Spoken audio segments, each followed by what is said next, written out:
Welcome to State of the Franchise, the podcast that talks about franchises of all shapes, sizes, backgrounds, genres, and types.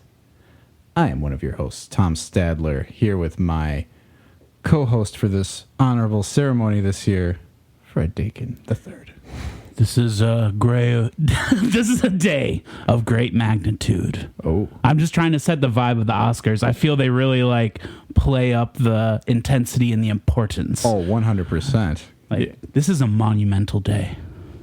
This is the day where we smell our own farts and realize they smell good. Mm-hmm. And then we watch sick montages. I kind of miss... Do you remember when Billy Crystal used to do the opening montage of movies? Oh, yeah. They're missing that. That was the thing that sucks you in. You're like, oh, yeah. Mm-hmm. I love all the montages at the Oscars. I think the whole thing could be montages and I'd be happy. Just put some John Williams score and a bunch of classic scenes from movies. Yeah. Yeah. No, it's definitely something that I feel like that's the moment. You want to know what was good. And then you remember oh, yeah, the 80s were good once upon a time. For movies, kind of. So for this week, for those of you tuning in, we are obviously doing our second annual Oscars episode, which is really kind of a year in movies episode, but we are going to be talking a lot about the Oscar nominations. Yeah, definitely. I think we liked a lot of the films that were nominated, but we also liked a lot of films that weren't. I always kind of pick what I would pick in my mind for each category. And even though my decision doesn't matter, no one's going to know about it, I kind of like to shine light on the little guys. I like to and you'll see today, there's a lot of great movies this year. Yeah, 2022. No, it really was a good year for movies. I kind of thought about our last episode as I was preparing for this one today.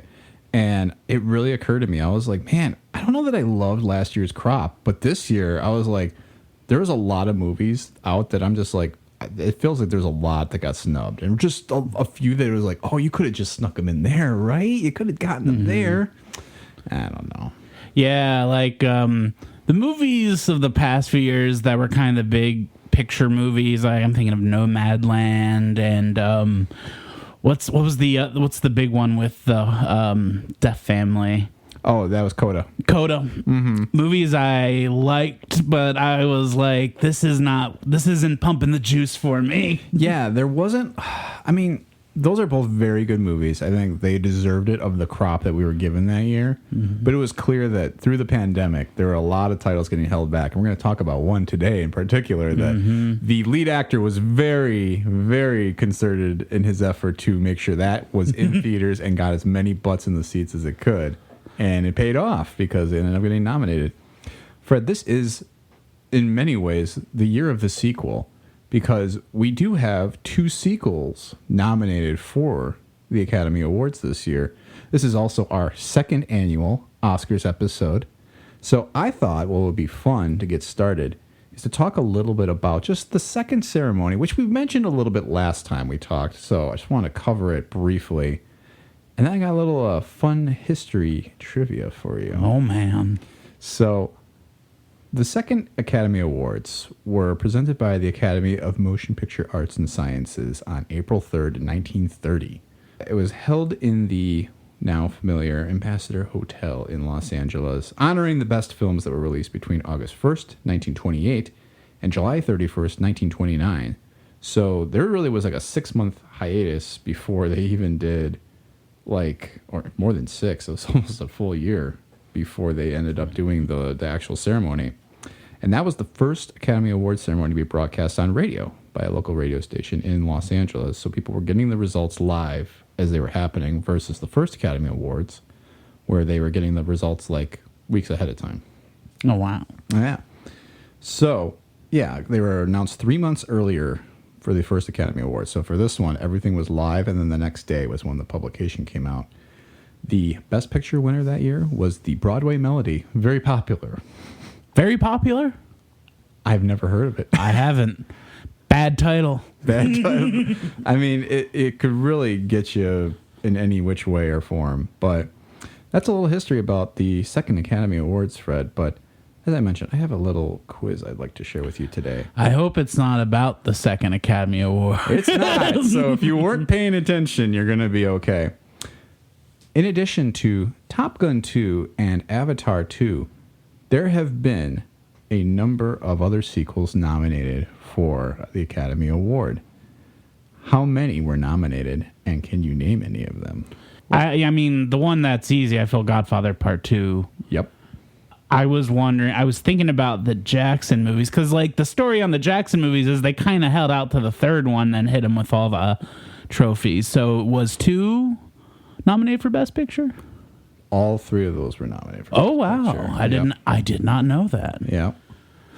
Okay. So you got 3 so far. How many total do you think there are? Maybe I'll tell you, and then you can try and guess what the remaining are.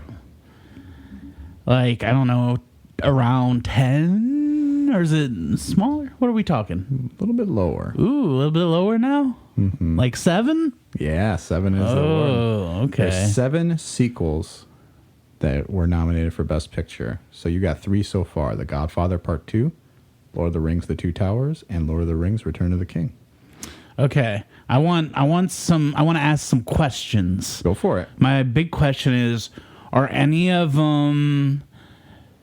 Well, okay, The Dark Knight was nominated for Best Picture. Dark Knight was not nominated for I thought Best it was Picture. nominated for Best Picture. I thought that was so the whole too. thing. No, I looked it up. It was not nominated for Best Picture. It was nominated for a bunch of other awards, and Heath Ledger won for that. But yeah, Okay, now then I'm going to ask my question. Are any of them big franchises after the year 2000? yes. Okay. All right, I'm going to need some more hints. Okay. First hint is not all of them are live action.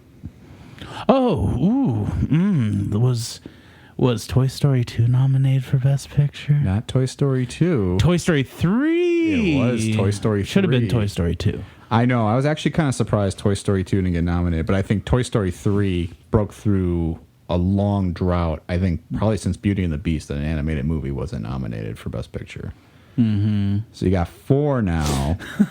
But yeah, I will say one was in the last 10 years.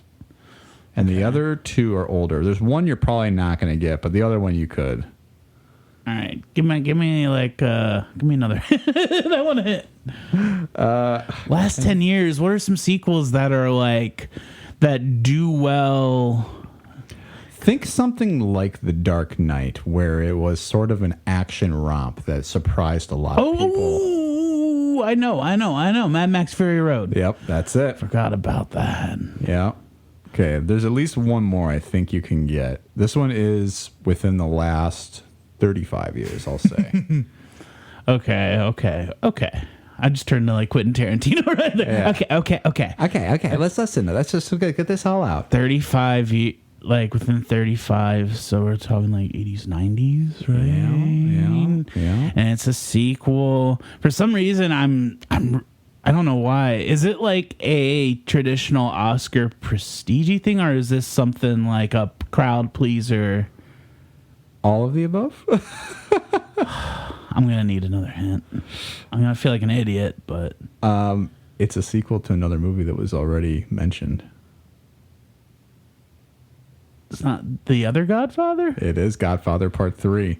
Oh, yeah. Surprising with the amount of flack that movie got, that it was nominated for Best Picture. Yeah, I guess I wasn't thinking I'd double back on 3, especially 3. Yeah. Although I kind of like 3. I don't hate it as much as other people. I'd like to see that new cut of it. I've been seeing it pop up a little bit, and I am interested in checking it out, because I've never seen any version of 3. Because I think Peacock only has that movie. They don't have Godfather 1 or 2. They have the new cut of 3. Which, yeah, I'm kind of hoping that's going to be my first exposure to it, and then maybe I'll go back and watch the original cut. So the last one was called The Bells of St. Mary's. Yeah, I wouldn't have got that. That's from like 1941 or 42.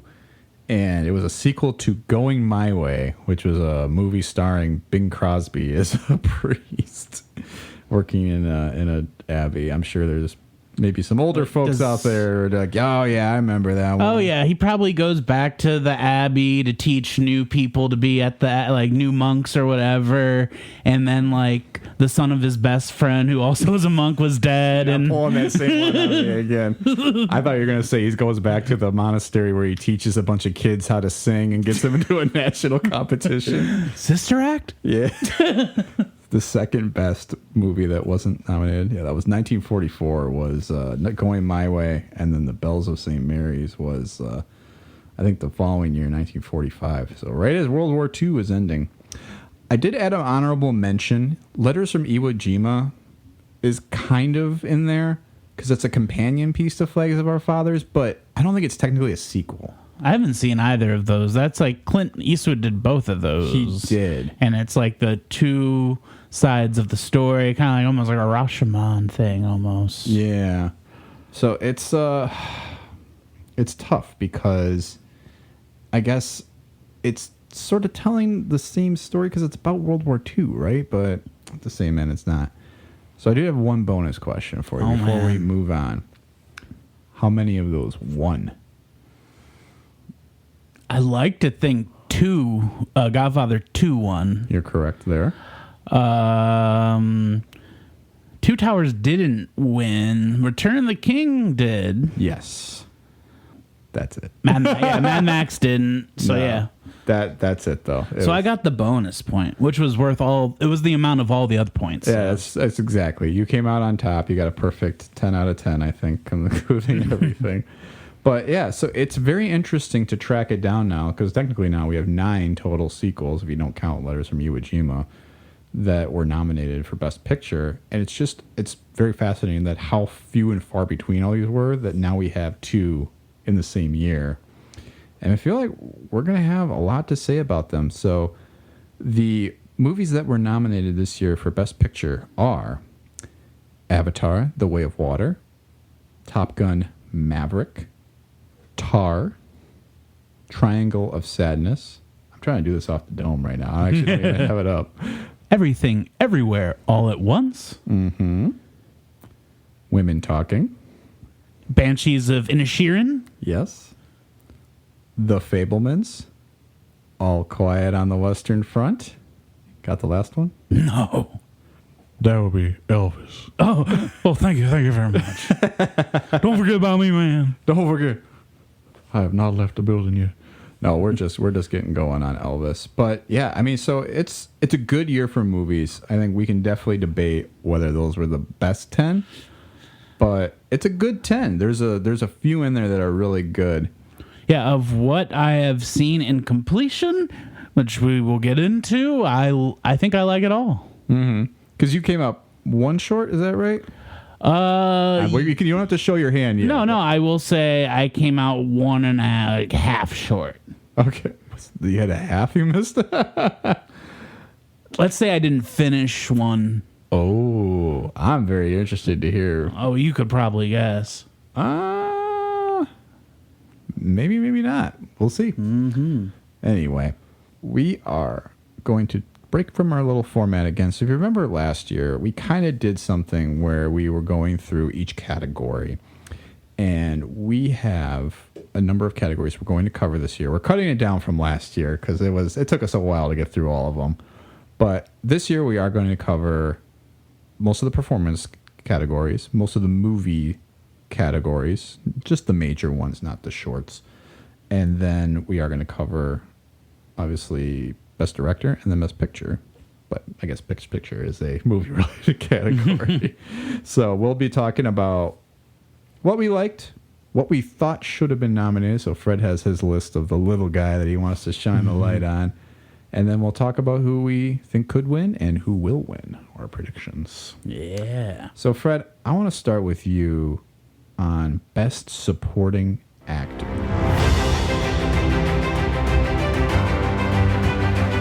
All right. Let's talk about it, because I think this is I love the Best Supporting Actor and Best Supporting Actress category. I think those are my favorite, up there with Original Screenplay and Best Director. I know that's a lot of them, but I feel like that's where you get the most, I don't want to necessarily use the word upset, but surprises, I feel. And you get a lot of fun performances because the supporting performances are going to be the one with a lot of color to them. Right. The character actors, right? So the 5 people that were nominated for the actual Academy Award this year are Brendan Gleeson for Banshees of Inisherin, Barry, is it Keoghan? That's how I think I kind of get an O in there, but I still don't know if it's right. Keoghan, like I wrote down actually some name like phonetics this time, and I was still like, oh crap, I missed him. Then we have Brian Tyree Henry for Causeway. So Barry Keoghan was also for Banshees of Inisherin. We had Judd Hirsch for The Fabelmans. And then we have Ke Huy Quan for Everything Everywhere All at Once. Yes. Who I'm very happy to see him back and doing his thing again. Well, I'm just gonna say this, and it's a little bit of a cards showing, is that I think this is gonna be the year for Everything Everywhere All at the Once, simply based on how the other awards have been going. Everything All at Once has just cleaned up at the SAG, I believe. And there was definitely some upsets. So for when it comes to the supporting actor, I am very much leaning for Everywhere All at Once. Yeah. And I think he kind of deserves it because his story, on top of the fact that he did very good in the movie, like his performance is so great, kind of switching between the personalities. It's just the fact that he's this kid that we all remember is like Short Round from Indiana Jones or Data from the Goonies. And then it's like all of a sudden here's this guy giving this nuanced performance almost like 40 years past the time of his heyday, while also weaponizing the things that he was known for in his like roles in the Goonies and Indiana Jones.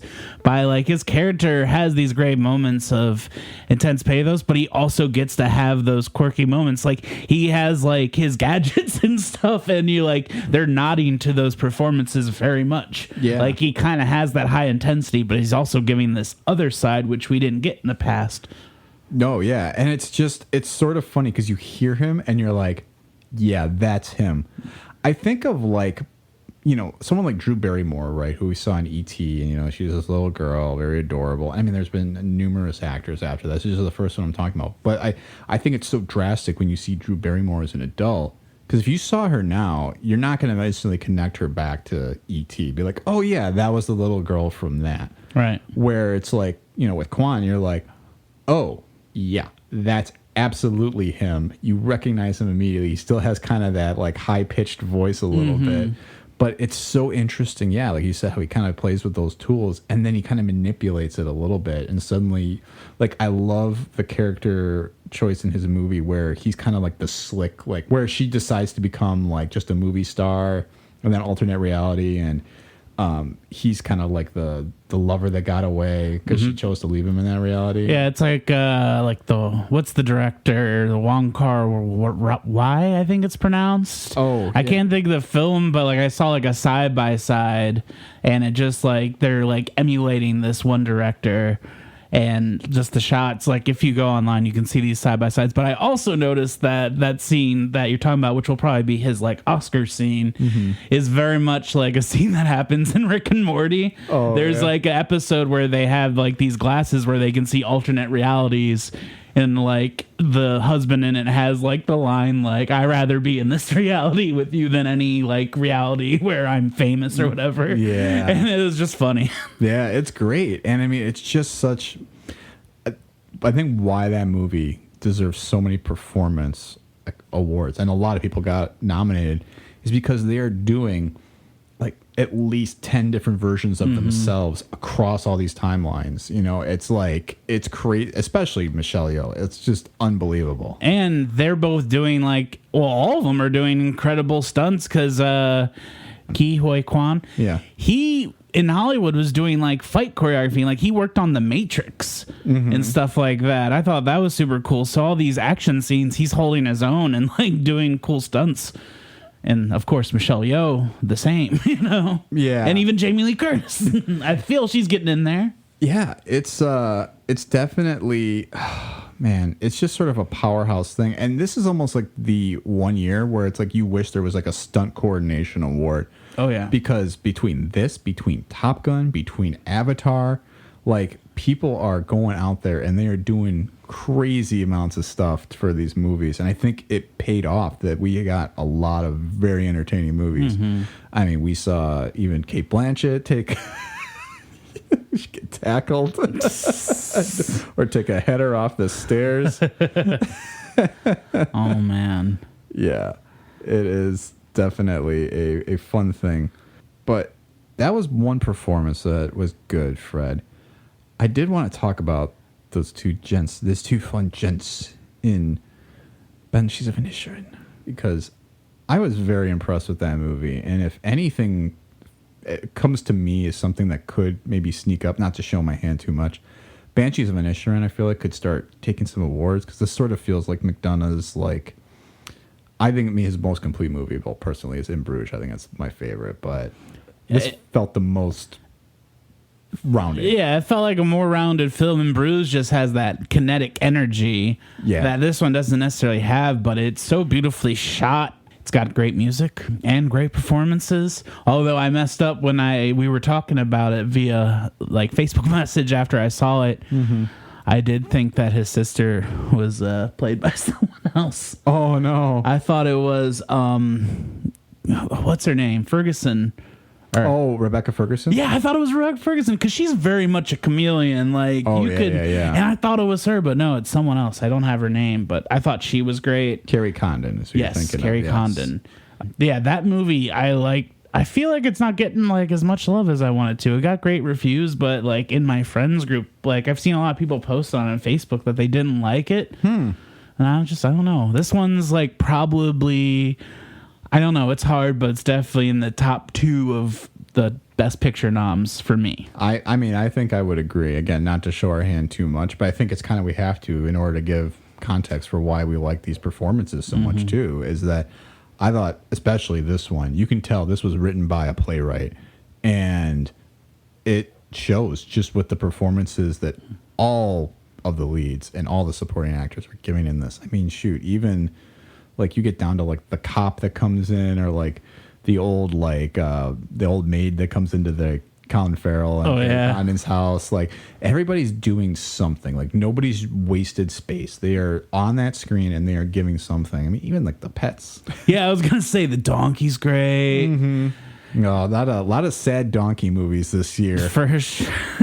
Well, I was also gonna say, since we're talking about supporting actor, I could see Brendan Gleeson getting it because he doesn't have an Oscar, and he is due up, in my opinion. I just related to this movie so much and his performance because it felt like when I lived in River West and I was such a homebody, and I'd have my friends walking over like, Fred, come on, let's go to the bar, dude. Let's go out. And I'm just like sitting in my house, like just smoking a cigarette. I'm good, guys.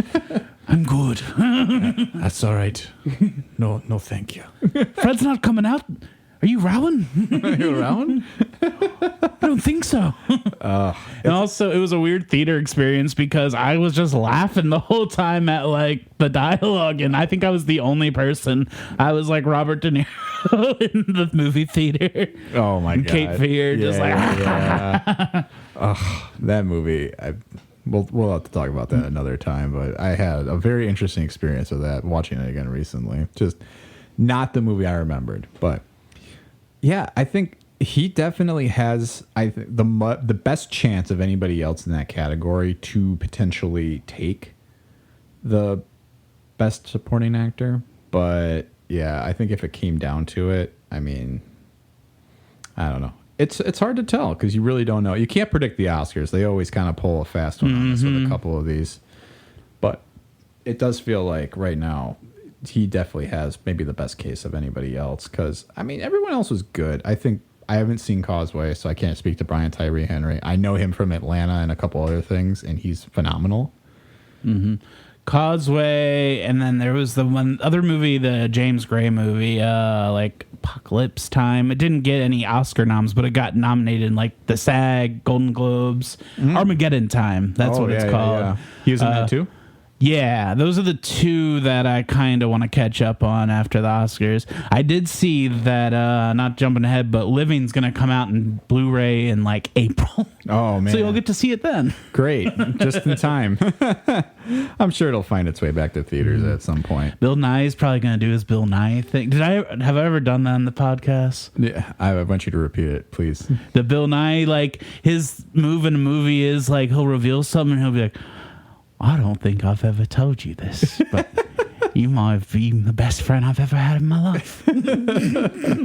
I hope we can watch Living one day and he pulls one of those. Oh my God. And you know there's going to be something like that, if it's not exactly like that verbatim. And he should have gotten a supporting Oscar for About Time. I think he is amazing in that movie. He's very good. This was his first nomination this year. But we'll talk a little more about Bill Nye, I guess, in a bit, even though we don't. We can't speak to him except we just like him. Yeah. Very difficult to catch a couple of these movies this year. So that'll kind of abbreviate a couple of our conversations. But overall, I think we can still talk about ones we did see. And how about some people that didn't get nominated? All right, let me take a look here. Because honestly, this is the one category that is I'm matched pretty close. The two people that I have are Ralph Fiennes for The Menu. Okay. I would have loved to see a little Oscar nom for supporting role there. Yeah.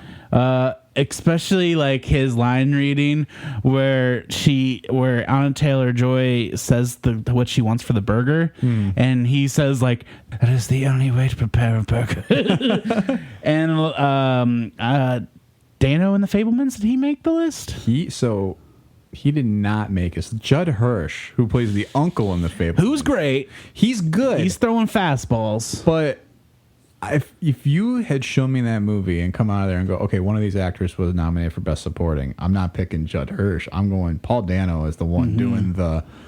You can tell why Steven Spielberg's had such a strained relationship with his dad in real life when you see the way Dano performs. Yeah, it's the evolution of the sad boy becomes the sad man. It's the first movie where he looks like sad dad versus sad kid. Yeah, right. Which is so interesting too, because he does play a more kind of like young, like ne'er-do-well in the Batman, where he's this, the crazy Riddler, and you can kind of see that kind of just youthful sort of like incel energy that he's got. Right. Yeah. So it was just, and I think being able to see those two performances going against each other, I'm like, oh, okay, so Dano's doing stuff here. He's not just, and he's always brought it. I think this is finally a time where it seems like he's coming into his own, but didn't get recognized. Yeah, and I think we have more Dano noms in our future, so I'm not super mad that he didn't get that award. For sure. The only other person that I was really going to throw down for at this point was Ben Whishaw in Women Talking. Mm-hmm. Definitely, which I agreed with you. We were talking last night. It's hard to like look at Women Talking and be like, you know what I liked in that movie? The one guy's performance. Yeah. But he is really good because all the females in that movie are so on fire and like almost hive-mindy. It feels like almost one performance, even though they're very different. Right. It is the reason why they should have an ensemble thing, because this is one of the best ensemble casts I've seen in years, because I was kind of playing the game like, all right, if I was gonna pick like a supporting actress, best actress, it's hard to, because I think they're all executing at a very high level, and like I said, almost like a hive mind. Yeah, and you called it out perfectly right there. It's actually kind of criminal that nobody got nominated for performance from Women Talking. They probably threw their hands up and were like, it's hard, we need an ensemble. Yeah, I mean, we'll talk a little bit about that when we get to the supporting actress category, which will be next. But yeah, I mean, the fact that there was this great ensemble performance, but you still had, there's clearly a one guy in this room that's supposed to be playing one particular role, and it's like they got Paddington himself, and he's just kind of like, I don't know, he's not glowering, but he's just sort of like, you kind of feel him taking the heat for all these terrible men in this community, but also kind of being like, I'm just here to do what I can, be helpful, just be the ally. And yeah, and like I feel another kind of, not to that level of course, but I feel he's like a relatable character to someone who like wants to be around people and empower people and have equality, because like I do feel like that, like, oh yep, dudes suck, yep, and like I'm here for y'all. like I definitely relate to that, but definitely not to that height of that movie, because holy shit. No, yeah, that movie's a little out of control. It's just, it's not one that anybody should walk into lightly. It's very good, but please know it's a little triggering potentially. Yeah, and don't throw it on and be ready to like take it in right away, because I like threw it on and went to the kitchen to grab something to drink, and it starts with like okay, so this is what's going on. It's like, and I was like, wait, we gotta go back. Yeah. Where did we start? Yeah. So it's definitely it hits the ground running. It's very like a taut movie for the subject matter. Yeah, like it feels like a thriller, yet it's pure drama. Yeah. And it is kind of, and I kind of say that as a positive, it's kind of shot like a Zack Snyder movie, like the coloration and stuff. It's very gray and very like drained of all the color. It looks like at the scenes at like the Kent farm. Yes. And like which like I said is not a bad thing. It just has like is it like the saturated look? I'm looking at the film guy. Yeah, no, it is. It's a very saturated. So who's winning this category then, Fred? Or who could win and who will win? I think we kind of have our ending for Best Supporting Actor. So we're thinking is between Gleason and Kwan, right? Would you say? I would say Gleason could win, Kwan will win. Gleason could be the upset, but yeah, that's how I feel, because like I said, Everything Everywhere All at Once is cleaning up at like DGA and what's the other one I just said? SAG just happened. That's why I was fresh. I kept seeing that's the one where what's his name? William Hong? Yes. Just went off. And it was great. Which is great. 'Cause he also that was probably another supporting actor that could have got added, but you know what? It's just he's got a career full of just wonderful performances. I think he's going to be remembered very fondly. And he was in Wendell and Wild. Oh wow. Too, and he was pretty great. Yeah. I do want to talk a little about Wendell and Wild in a little bit. Oh shit. For now, let's go on to supporting actress, Fred.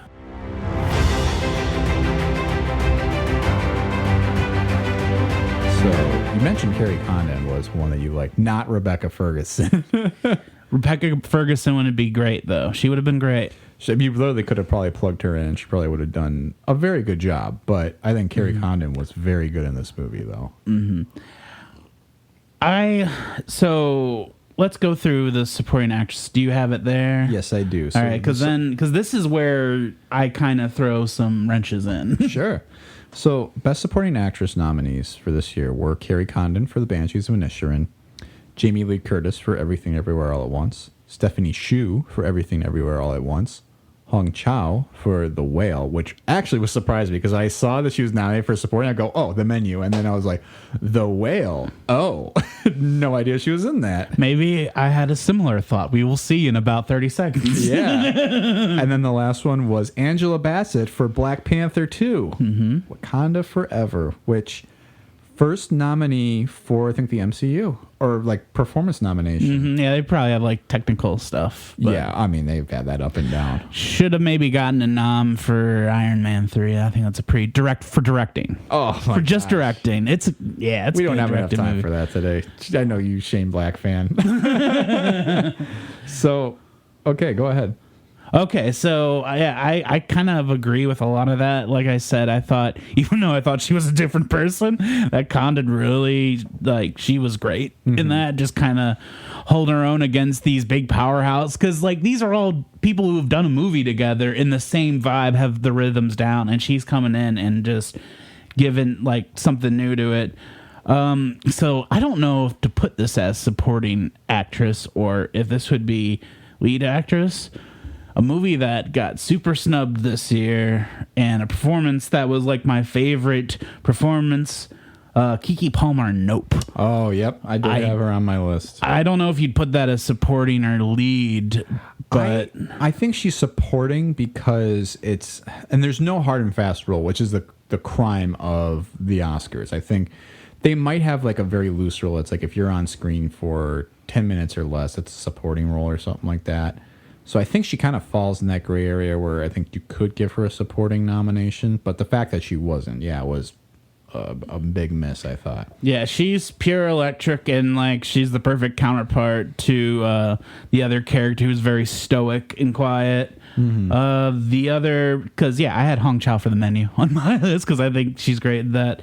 And then I had Lashana Lynch for Woman King because I think she brings something to that movie because she's intense and fierce, and she's also very kind and compassionate. Yes. And I think she has that balance where she's like very menacing. She's very like big, and like I believe when she's doing those stunts that she could really mess someone up. So it's funny that you bring that up though too, because I thought after I saw No Time to Die, and she was supposed to be like the 007 potential replacement, that it was going to be, I was like, I don't know that I'm convinced she has it. But then I saw this movie and I'm going, now I see why they like her to be potentially a lead in like a Bond type movie. Agreed. I would have liked her to not have been all about taking James's job and being like 007. I would have liked a less combative performance, which was not her fault. That's how it was written. But I think it was the 1-2 punch that I saw her in the Matilda musical, and then I watched The Woman King, and I had that benefit of just seeing such a two vastly different performances and seeing an energy to her that you didn't see, I think, in her biggest roles to date. Which I think the other one was Captain Marvel, not Captain America. Yes. And I was like, she's good in that, but it's not, I wasn't seeing like, oh yeah, she's really stretching her muscles here. Whereas like Woman King, I was like, oh wow, okay, yeah, I see why she keeps getting cast. She's got a lot. And it's really too bad that she didn't get nominated this year.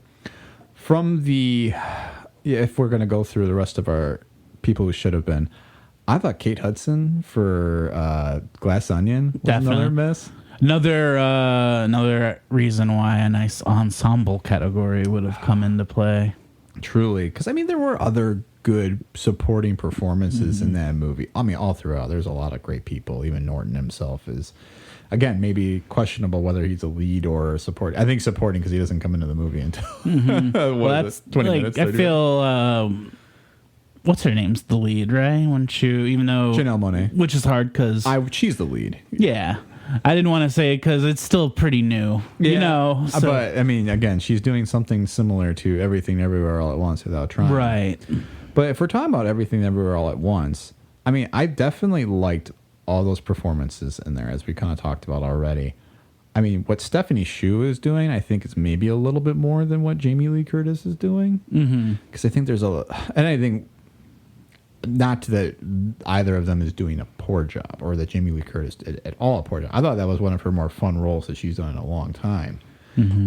Sorry about Laurie Strode and these last couple of Halloweens, Fred. Hey, she did all right. She did what she's the ultimate fan service person, and God bless her for it. But I mean, here you kind of were like, oh yeah, Jamie Lee Curtis is a good actress. Like, she really brings something. But I was like, I think Stephanie Hsu definitely has something, though, that kind of showing those little Lashana Lynch pipes where you kind of see like, oh, she's got something that it seems like she can really bring something different. And you kind of got to see it with the couple different versions of herself that she's playing. And, if you guys have not seen Everything Everywhere All at Once, I mean, it's a multiverse movie that's not related to Marvel at all. So the idea is that there are multiple realities and different versions of these people. So everyone's playing different versions of who they are, and it's very fun to see. And to very heightened levels. Yes. I will say I agree with your, what you chose there. The one thing I'm curious about is, does Jamie Lee Curtis have any hardware? Because that question always comes into play with the Oscars, because sometimes they just do it because they think it's time. Yep. Well, talk to Glenn Close about that. The Wife, which, by the way, The Wife is on HBO Max right now. If you scroll through it and you see the front of it, it looks like a Masterpiece Theater PBS movie. Yeah. It looks so bad. They look like they're behind a gray wall for a J.C. Penney photo shoot or something. Yeah. It is funny that you brought up the Jamie Lee Curtis thing, because I did have this written down. she has never been nominated until now. So this was her first nomination, and I think if there's somebody who could win, it's potentially going to be her because it's going to be like a lifetime achievement award. And she just got the SAG too. Did she really? Okay, that explains it. That said, do you think she will win? I honestly could see, like, I feel very 50-50. Actually, I lean more towards her. Really? For those reasons. I feel she is Hollywood royalty, and like they love a Hollywood story at the Oscars. Yeah. You know, This really is kind of the comeback year, right? A lot of first-time nominees. and it feels like an Oscar move to like nominate the diverse movie, but like give the award to the white person. Oh, 100%. Because I would have said the person that I thought will win is going to be Carrie Condon, because I think she's outstanding in Banshees of Inisherin. But I definitely could see Jamie Lee Curtis for those reasons. And I don't think it would be a bad call. It's sort of a toss-up, but I do think a couple other people are maybe doing a bit more than she is. I think Carrie Condon would be my preference, just solely for like the scenes where she's at like the mail place or whatever, and she's just going hard at the lady. Yeah. Feckin'. So good. Ugh, man. That movie was so fun. Yeah, the part where Brendan Gleeson, like, where, I'm trying to think, is it like Colin is the other character's name? When he's like yelling at him in the bar, he like confronts him, and then he walks out, and then Brendan Gleeson goes like, "I think I like him now." Yeah. That moment, I like laughed for 30 seconds straight in the theater full with no one else laughing. Oh my God. That's so funny. It was like one of the funniest parts. It's such a good, he really is good. I mean, everyone's good in that movie. And it's another one, Ensemble. I wish Ensemble was there, because I think they also would have been a very good group to pair up between Colin Farrell, Brendan Gleeson, Barry Keoghan. I mean, everybody got a performance nomination separately. So say that for what you will. But that gets us actually then into the Best Actor category, Fred.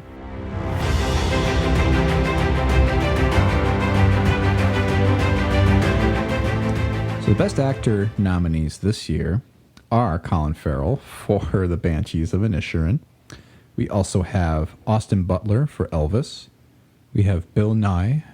I don't know if I ever told you that he was in Living, but I've been nominated for an Oscar. Paul Mescal for After Sun. And then, did I say Brendan Fraser for The Whale? I did not. Brendan Fraser for The Whale. Brendan Fraser for The Whale. Have you seen The Whale yet? I'll say it here.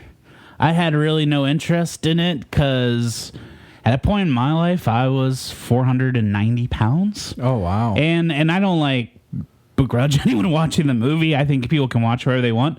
But for me, as someone like that's a little step too real. Yeah. And I'm kind of bummed that's the movie that Brendan Fraser is getting a lot of steam for, because even though I hear it's a great performance, I hear it's a pretty shit movie. Yeah. And that kind of sucks, you know? No, it does. And I think what I've heard about this movie is something I've heard similar to Blonde, and we'll kind of talk about that in a bit too, but that the source material kind of set up the movie to fail a little bit because it is sort of a weird, not great story. And I also question a movie like that in the hands of Darren Aronofsky.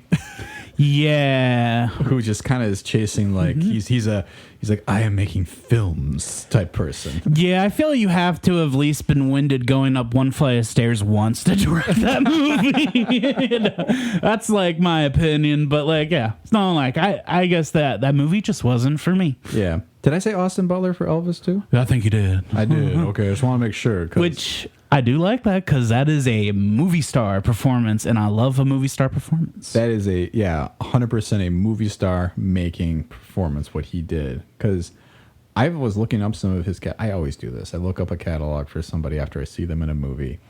And I was like, he was on some CW shows. I watched a lot of those DC shows for a bit. Wasn't he like a Disney Channel guy? And I think he was too. I think you're right. And he had just some very kind of like random, like basic TV credits. I think he was in like Supernatural too or something. And all of a sudden, here's this guy who just kind of pops onto the scene, and you're like, holy cow, what?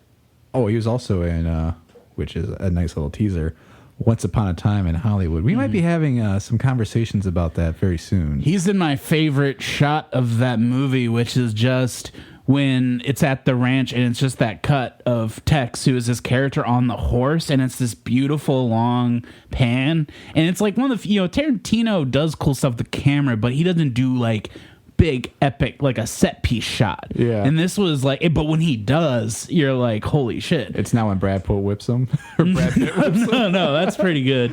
But no, it's just like a great, like, they're probably like on like some sort of rig or in a helicopter, and it's just this great shot. I'll send it to you later, and you're gonna be like, damn, that's a good shot. Yeah, good. No, I mean, he plays a very real life bad villain. Obviously, someone killed Sharon Tate, but yeah, it's just an incredible performance for him in Elvis. I mean, even for people who didn't know Elvis, I think you're gonna kind of see him and be like, whoa, okay. That's how I could have imagined him being like, for sure. Mm-hmm. I mean, all we know is like what we see him in his old movies that were not as great. Yeah, I'm excited for him to be in Dune Part 2. Yeah. Dave Bautista has assured us he's not going to sound like Elvis. Did you see that article? No. Dave Bautista was like, you got to understand, he's doing a different voice. Yep, this time he's different. It's very frightening. Like he said it like the voice scared me. Oh my gosh. He's just going to be our next Jared Leto. Let's just look out. No, I don't think he's that. So far, he'd be on my ballot for 2023 for an acting award. I'll tell you that. Whoa. For what? Nah, that was Knock at the Cabin. Oh. I was like, is this going to pick up me knocking on my hand? Oh, you're talking about Batista. I thought I was like, Austin Butler's in that too. Yeah, Batista's kind of doing a lot of stuff. Because, I didn't love Knock at the Cabin like I did Old, but I'll say his performance is something. That's good to know. I'm definitely looking forward to seeing him in that. So, I guess these were all very good. I'd be remiss if we didn't talk about Colin Farrell and Paul Mescal for a little bit, because obviously we can't speak to Bill Nye, but obviously he's a nominated first timer too, so that's something to consider too as we talk about our predictions. But man, Colin Farrell in Banshees of Inisherin, I have always liked Colin Farrell. I think ever since I have a story about my first Colin Farrell encounter. I was on a plane down to New Zealand, so I had a 14-hour flight, and I had to find just any movie to watch, and I popped on Phone Booth. And so I started watching Phone Booth, and I am like, wow, this guy is magnetic. This Phone Booth, he's literally just by himself talking to some dude on the other line. Like, he's literally just doing like almost like a one-man show here. It's like, this dude's a movie star. And talk about a movie star making performance. That's when I was like, I'm going to watch anything with this guy in there. And around that time, another performance where you could tell he was here to stay, I thought, was he goes head to head against Tom Cruise in Minority Report. And he's like he's like the new guy, and he works in that movie. I love Minority Report so much. I really want to revisit that, because I've heard that's kind of like a Starship Troopers, that like it ages very well. It ages like fine wine. I like it better every time I watch it. Is it Spielberg? It's Spielberg, and it's like dark. It's like how I really want you to rewatch AI. I'll give it. You know what? I've actually never seen AI. There you go.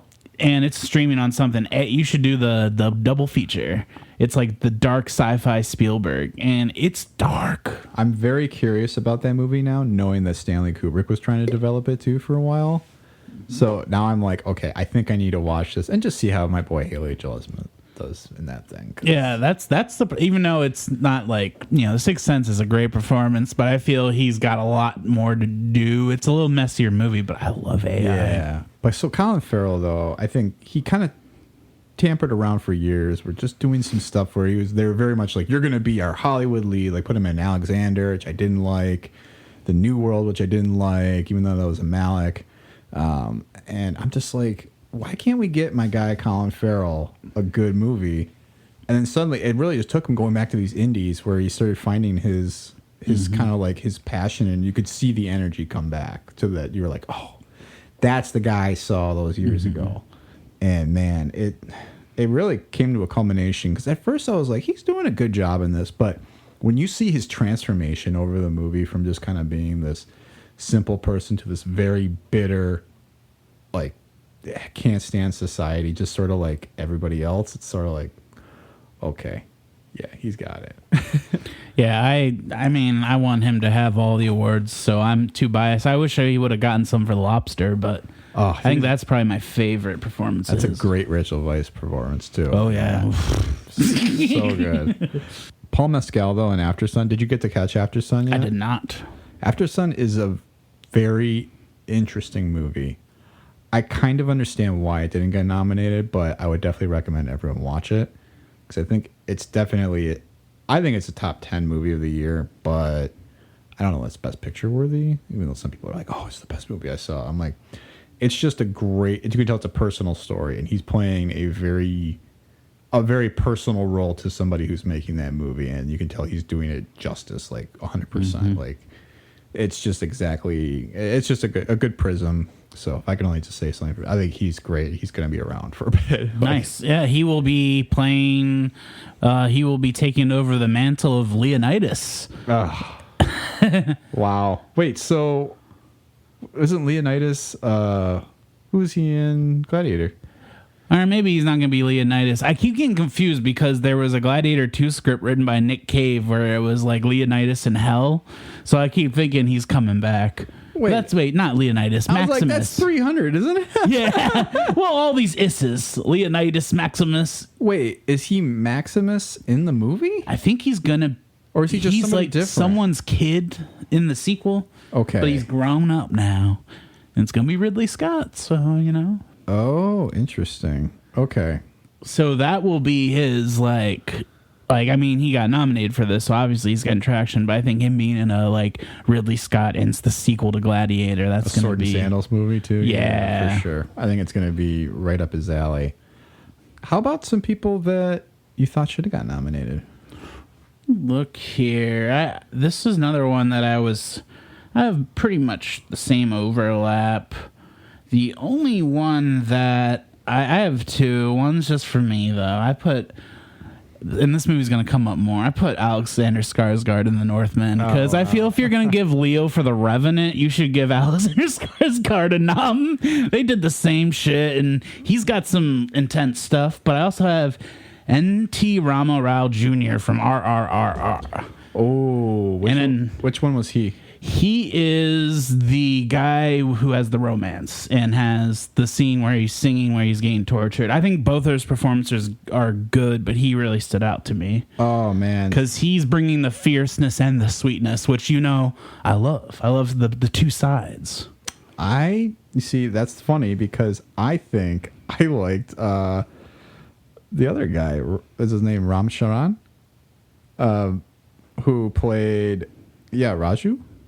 And I don't know. I thought he was doing so much because he had to play the double agent, and I don't know. Those guys are both great. I'm very excited. I know we weren't going to talk a little bit about music. We might have to spend a little bit of time on it, but when those dudes come in and start singing and dancing, I think people who have not seen the movie are going to be flipping like, what? This is in a movie? Right, yeah. I was kind of bummed, because Ashley didn't watch it with me, but she'd see some scenes, but she missed, the wedding dancing. I was like, I wish she would have seen that, because, it's just great to watch. Yeah. I know it's not everybody's jam. I loved that movie so much. That's like everything that I it's like me. I'm an action buff. I love music. I love a little bit of comedy. I love some over-the-top stuff. Just...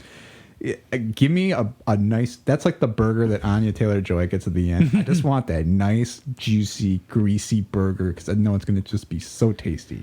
You got Ray Stevenson just hamming it up. And he's... what's his name? Isn't he one of the Warriors 3 or whatever? Yep. Or he's the original ham guy from the quote from Kenneth Branagh, who, I guess Ray Stevenson said, oh, I feel like I'm kind of hammy in this. And he said, I love it. Be hammy. Swim in the river of ham. Or he said, Kenneth Branagh said, I love to swim in the river of ham. was this for Thor? Yeah. Oh, that's... So I think Ray Stevenson took it to heart because he's swimming in the river of ham, and I'm loving it. Yeah. I mean, there's just so much good stuff in there. Even, what's her name from Indiana Jones and the Last Crusade. Allison Doody like shows up. The minute she came on screen, I'm like, I know who that is, and I'm like, Last Crusade. She's the Nazi. Oh man, just wild stuff when you think back on everything. Indiana Jones actors just suddenly making their comeback. That aren't Ford, even though Harrison. Last time that happened was like when it was the old guy in Game of Thrones, right? Oh yeah. Yeah, he was like the maester. I don't even know what his name is, but man, so fun. The only other one I'll mention for should have been nominated, Tom Cruise. I think he's doing his thing, but I don't know. I guess that movie didn't do it for me like other people. I think it's a really well executed movie about things I don't care about, which is like what I told you. I think everything's solid about that movie, so I guess I can't really poke holes in it. But I feel he's just doing. I don't want to give him anything until he gives me something weird, and he won't do that anymore. I know. What we need is another performance like he did in Magnolia. Right. Yeah, where he's just. I feel like that was such a miss, just not giving that to him. I will say maybe we should have talked about giving an Oscar to Jennifer Connelly, because it feels like one of the first times I actually could believe a romance that Tom Cruise had on screen for because like he doesn't do that in movies anymore, really, because like it doesn't look right. But I believe that chemistry. So yeah, no, they were. It was so interesting too, because I don't think the actress from Top Gun passed away. Her name is escaping me right now, but when I was like, Jennifer Connelly's in this, like, all right, I'm willing to see what she can do, and man, it was great. I don't know. How is Tim Robbins the second billed person in Top Gun? Tim Robbins? Yeah, he's not a prominent role in that. Kelly McGillis, that's what I'm thinking of, the original lead actress. Kilmer also doing what he can. The fact that he actually wasn't saying words and they had to dub him over. Yeah, that all worked for me for sure. Yeah, it was great. Too bad we didn't get like a ghost vision of Goose. I wanted Ironside. He's still around. He's doing Hallmark movies, sadly. It is. But it's like, if you have Ed Harris, do you need Ironside? No, but why not? I don't know. Ed Harris is one of those guys that if like someone told you he was in the original, you'd believe it. For sure. Okay, so getting down to who could win and who should win, I feel like I'll go first on this one. I think the one person who could win is probably Colin Farrell. Yeah, I that's what I'm leaning towards. And then the upset would be Austin Butler. Yeah. Actually, no. Now I'm not sure. It's one of those two for sure. Or they get splits the diff and it's someone else. Who are the other people again? It's Paul Mescal, and then Bill Nye, and then Brendan Fraser. I think it's Fraser's award to win.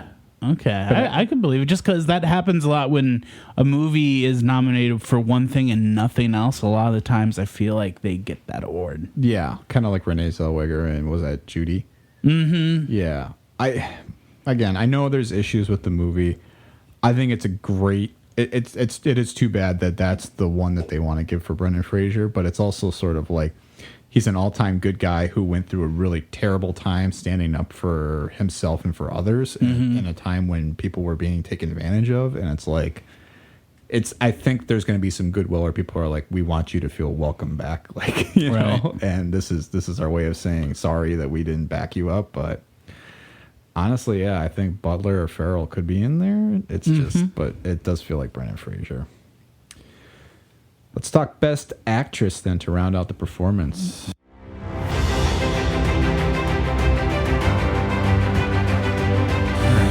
So our nominees for Best Actress are Cate Blanchett for Tar, Michelle Yeoh for Everything Everywhere All at Once, Andrea Riseborough for To Leslie, which was a surprise. A con. Michelle Williams for The Fabelmans, and Ana de Armas for Blonde. So what'd you think of these performances, Fred? There's two great ones, and the others I don't think I even saw. I think this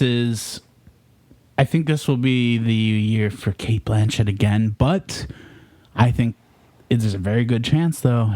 There's a lot of goodwill for Everything Everywhere All at Once right now.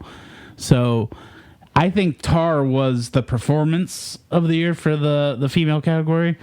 But like I said, there's a lot of steam right now for Everything Everywhere All at Once. Yeah, there is. And I don't think it's a bad thing either because, again, we talked about Michelle Yeoh. She's doing... I think you literally could count 30 roles that she's playing in that movie. And I don't know how you can... The only way you could potentially top that is by having somebody like Cate Blanchett who's coming with this like powerhouse, just larger than life type personality that doesn't feel larger than life. Like, to her restraint to not ham up that role is incredible. Definitely. That was a movie, like, I was watching it, and because there's so much musical theory stuff, I was just like, I don't really know what they're talking about right now, but I am captivated by what's going on. And then every once in a while, I'd get something like when they were talking about like Beethoven's Fifth starting on the up note or the down note. I was like, I get what they're talking about a little bit.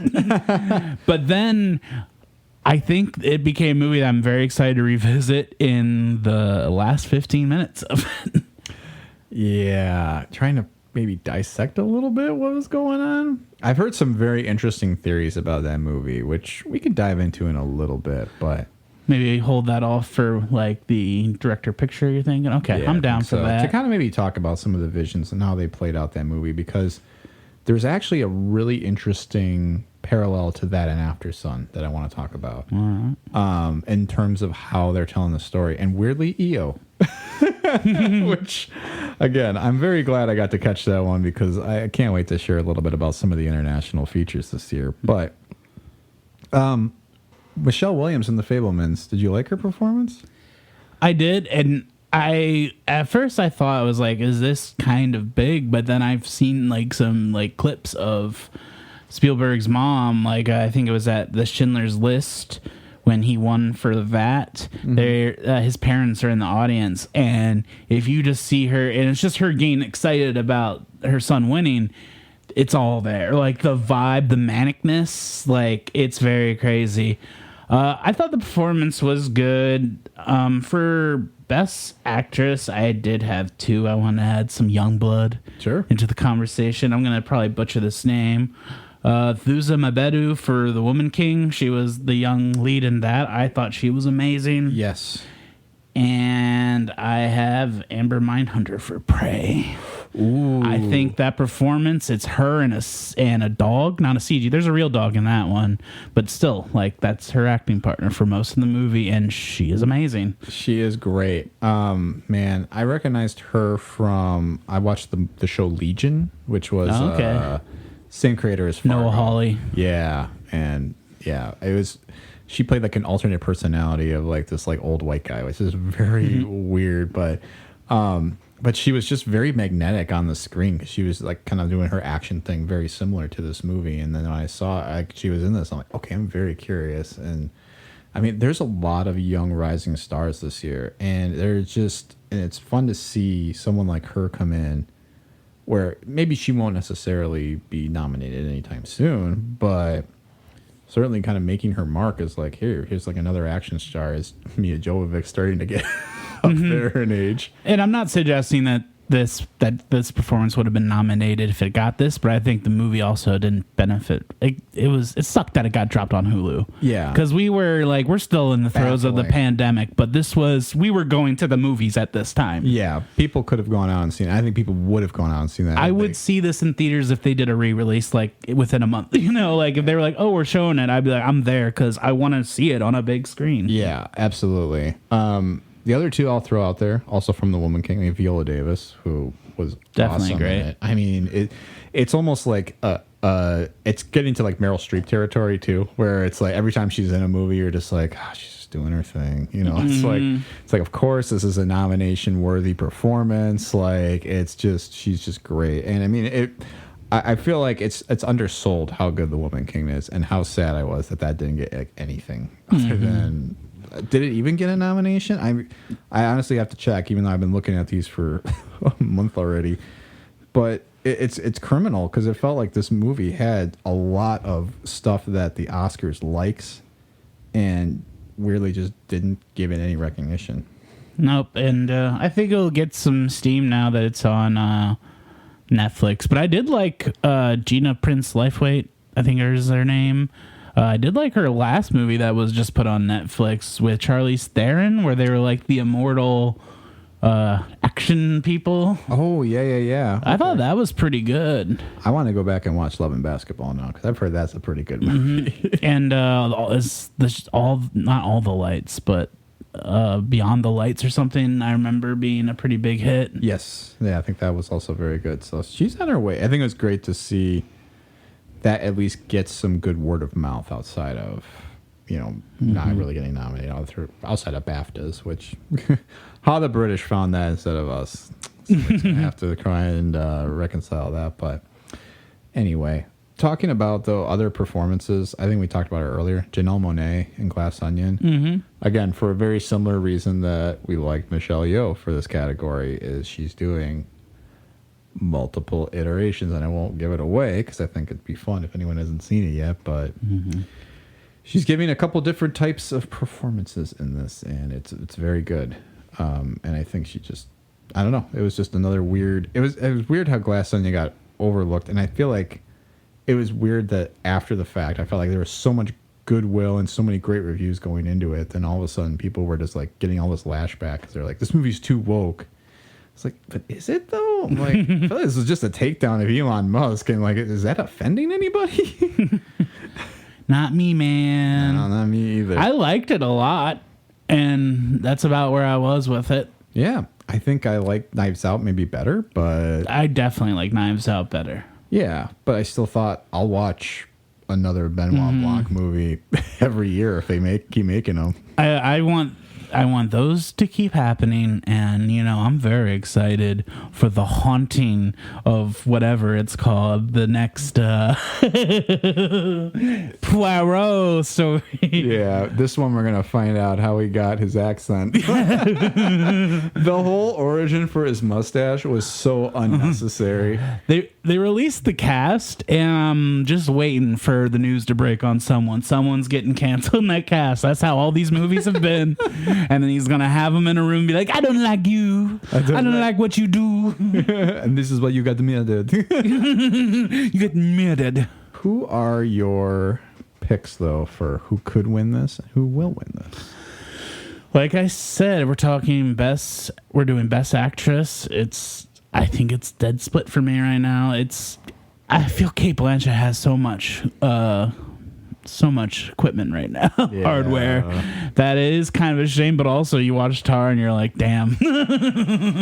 It's one of the, again, it's like a Meryl Streep type thing. Right. Where it's like, you have done plenty, you've gotten plenty, but it's like, who's better than you? But, I mean, it's Yeoh, I think, is the only one that could win.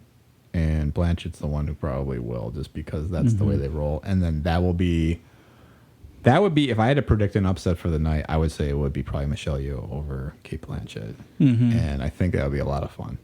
But, and this will spoil a little bit of the future, I will say I also could see it going to Cate Blanchett and then Everything Everywhere All at Once sweeping the bigger, no, I don't want to say bigger because, a movie's made by everyone, but like the director picture, like I could see that move. Yeah, for sure. So we've talked about a lot of performances so far, Fred, but we've been talking around some of the movies, and I feel like now is the perfect time for us to jump into our feature presentations. Dun, dun, dun, dun, dun. So just to give us a little soft intro to, I'm going to talk a little about documentaries.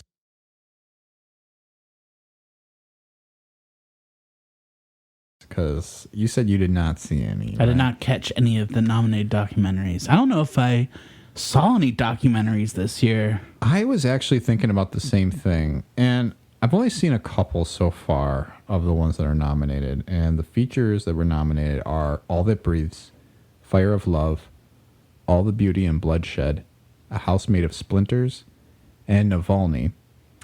And I saw All That Breathes and Fire of Love, and my initial thought, without seeing the other three so far, I think I kind of liked last year's documentary crop a little bit more so far. because there was just some I thought very educational ones. They had like the Summer of Souls that was like, Oh yeah. that was such a educational thing. Like Harlem had its own like Woodstock basically, and it was such a cool movie to watch.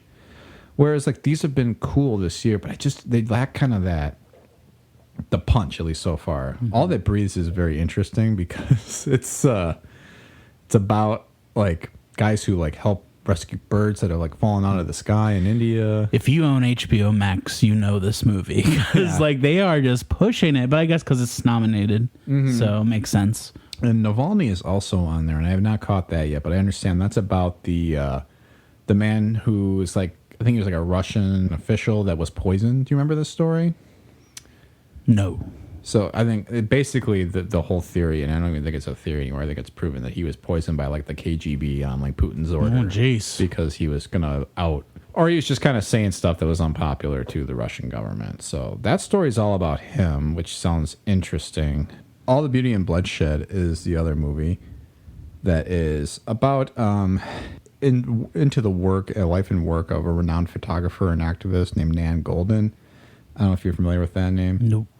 I'm not either, so interested to check that out. But House Made of Splinters is about war-torn Ukraine, and it focuses on kids who were rescued from homes where parents were too drunk to take care of them, which is extremely sad.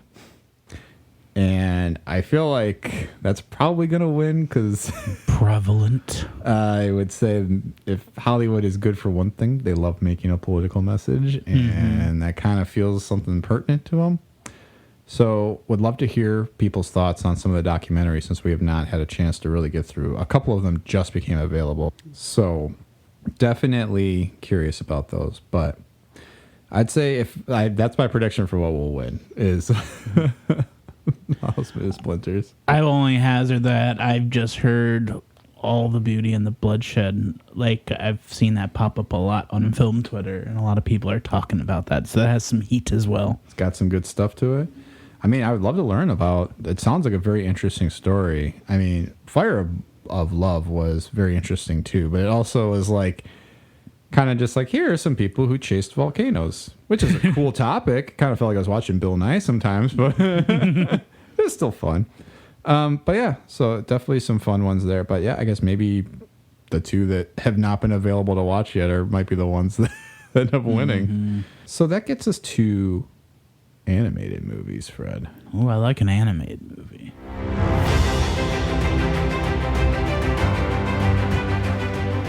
Our nominees for the Best Animated Feature Film are Puss in Boots: The Last Wish.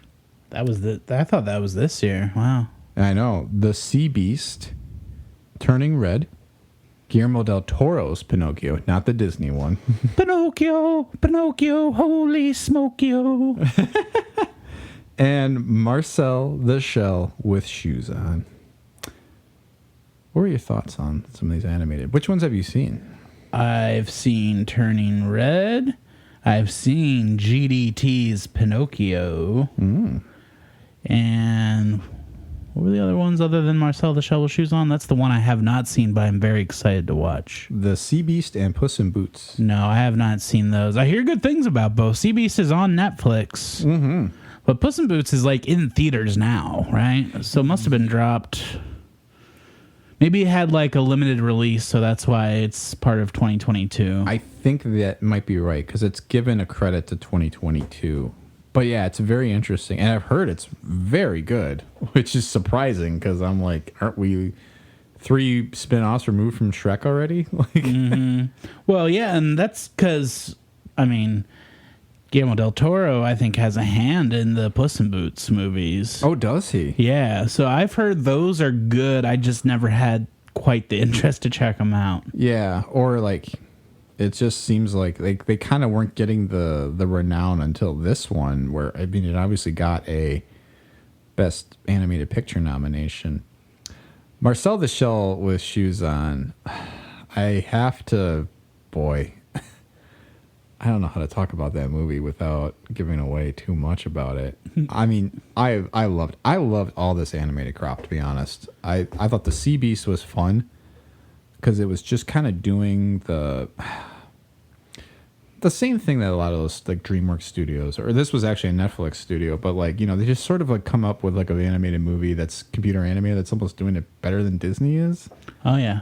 And it's just like, because I think they're just more of a labor of love than Disney, where it kind of feels like they're put into the machine a little bit. Yeah, sometimes. they don't have to fit like into the pegs. Yeah. I mean, even Turning Red was sort of like an unexpected surprise too. Yeah, I love Turning Red. I wouldn't mind if that one. I would lean more towards GDT's Pinocchio, because that movie is beautiful. Yeah. And like very intense, has a lot to say. Mm-hmm. And didn't I messaged you guys? I was like, it's giving me Cabaret vibes, because like it's during war and you have Pinocchio on stage like doing it for like, he's performing for fascists, isn't he? It's like Italian War One fascists. So that's why I was like, I'm getting Cabaret vibes. And it does have that feel. And it has one of my favorite people who talk like this is Christoph Waltz.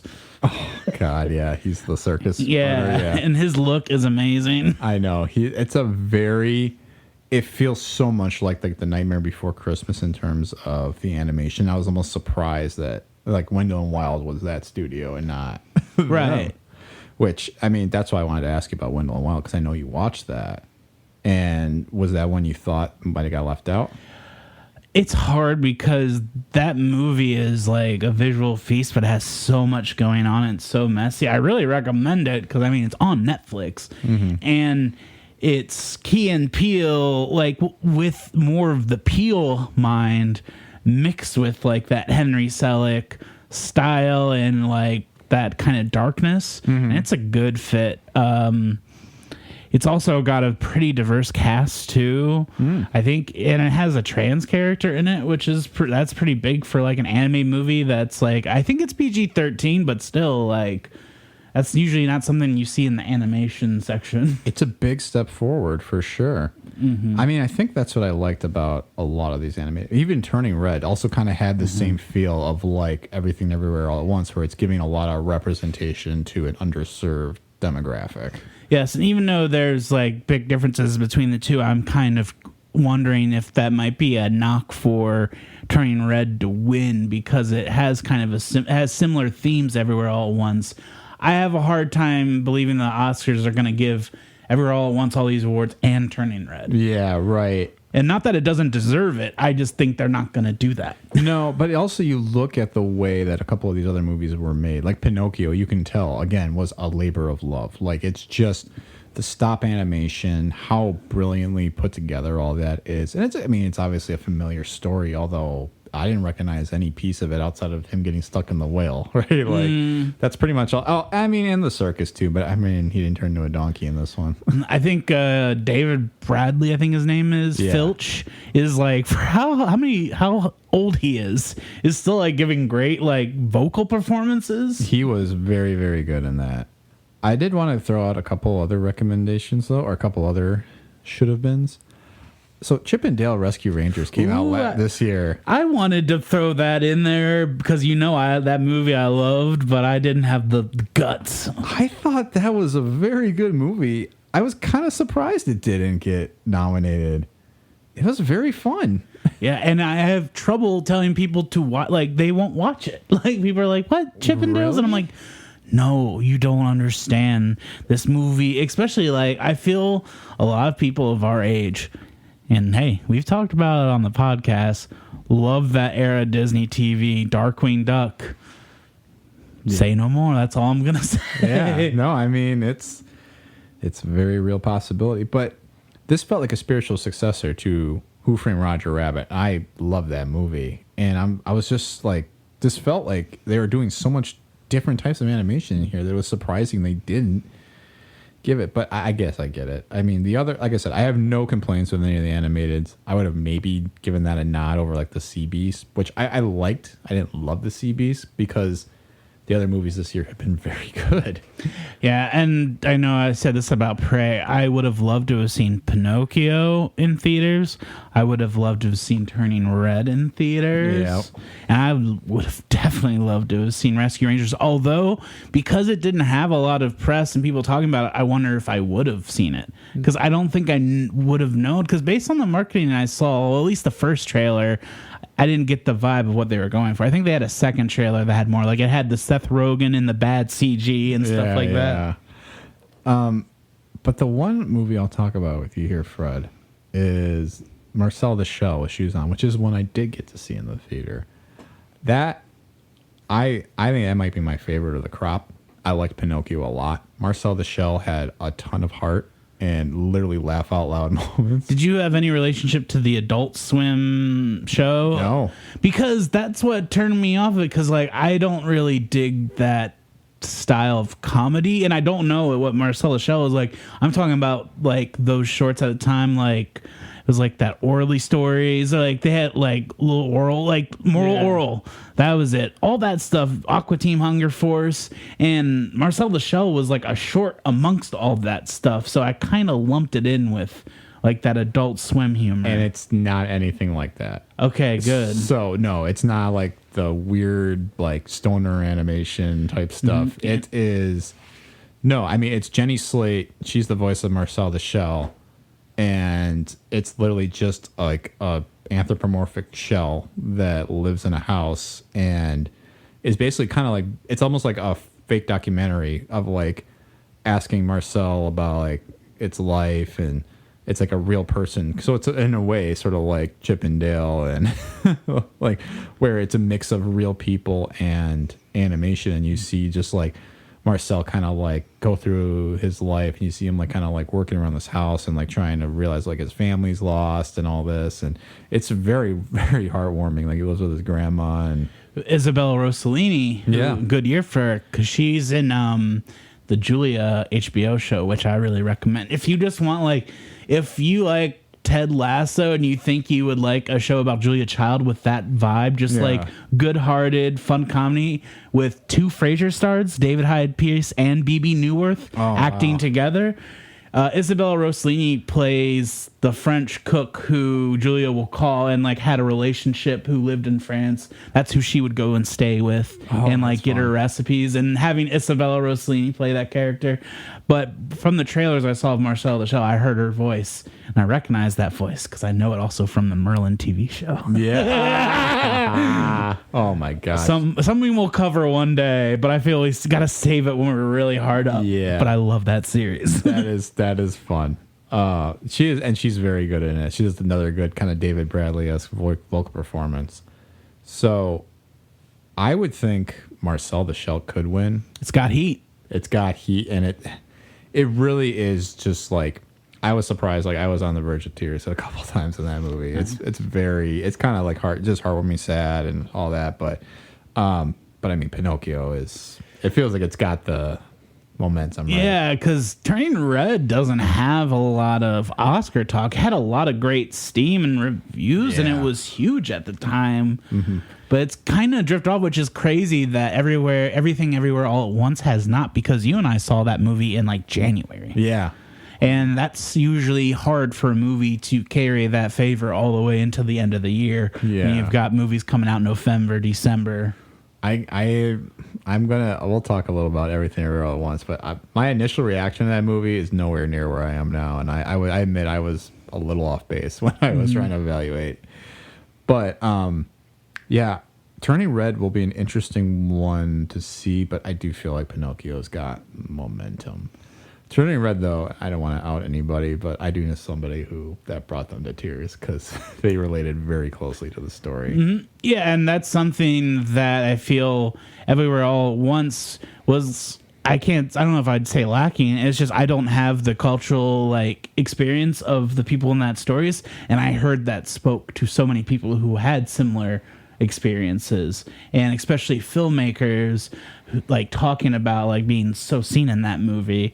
And I was almost like jealous a little bit, but like I think Turning Red has that going too. Like, people are seeing themselves in these films, which they weren't in the past, you know? I mean, I think that's definitely an ongoing theme and it's maybe just something that's sort of in the zeitgeist right now, but I feel like it's the relationships between parents and their children that has been such a prevalent thing because so many people can relate to it in one way or another. Either you had a good relationship or not good, or whatever your case was growing up, you know? It's just, there's all these different situations.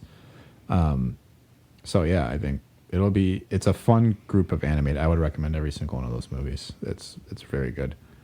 Best International Film is our next category.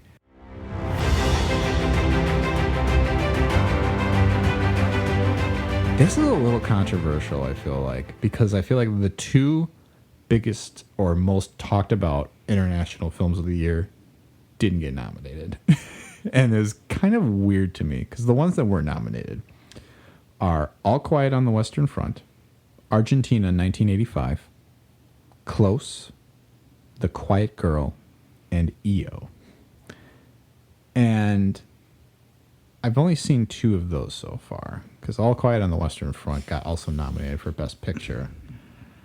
Kind of felt like it snuck up a little bit. Do you get that impression? Yes, and I've seen people being more positive on it, but no one was really buzzy about it. It kind of seemed like it got nominated, and everyone was like, "Oh, well, I guess I'm watching All Quiet on the Western Front." That was kind of more the vibe, but it does have some more heat to it. The movie that's got like the most buzz, but not necessarily like good or bad, just people are talking about more, is EO, which you said you saw. And I'll just share this about EO. Whatever you think that movie is, it is not. It looks like what you kind of imagine being the long version of Banshees of Inisherin with the donkey. But in fact, it's kind of a trip because it's being told completely from the donkey's perspective. And therefore, you get the dream sequences of the donkey dreaming. And you get to see these really crazy interactions with people. And you realize the world is a very terrible place for even a donkey to be traveling around. It is trippy. It is weird. It is crazy as hell. There is a whole subplot about EO finding a Italian drifter who goes back and because he left because he didn't want to have a relationship with his stepmother.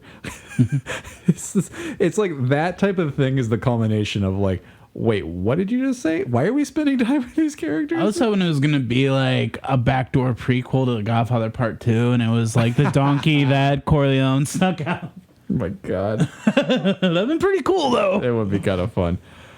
So EO it's worth watching, but yeah, just you got to prepare for no expectations. And that's on the Criterion streaming. Yes, the Criterion channel. Yes, for all you highfalutin people.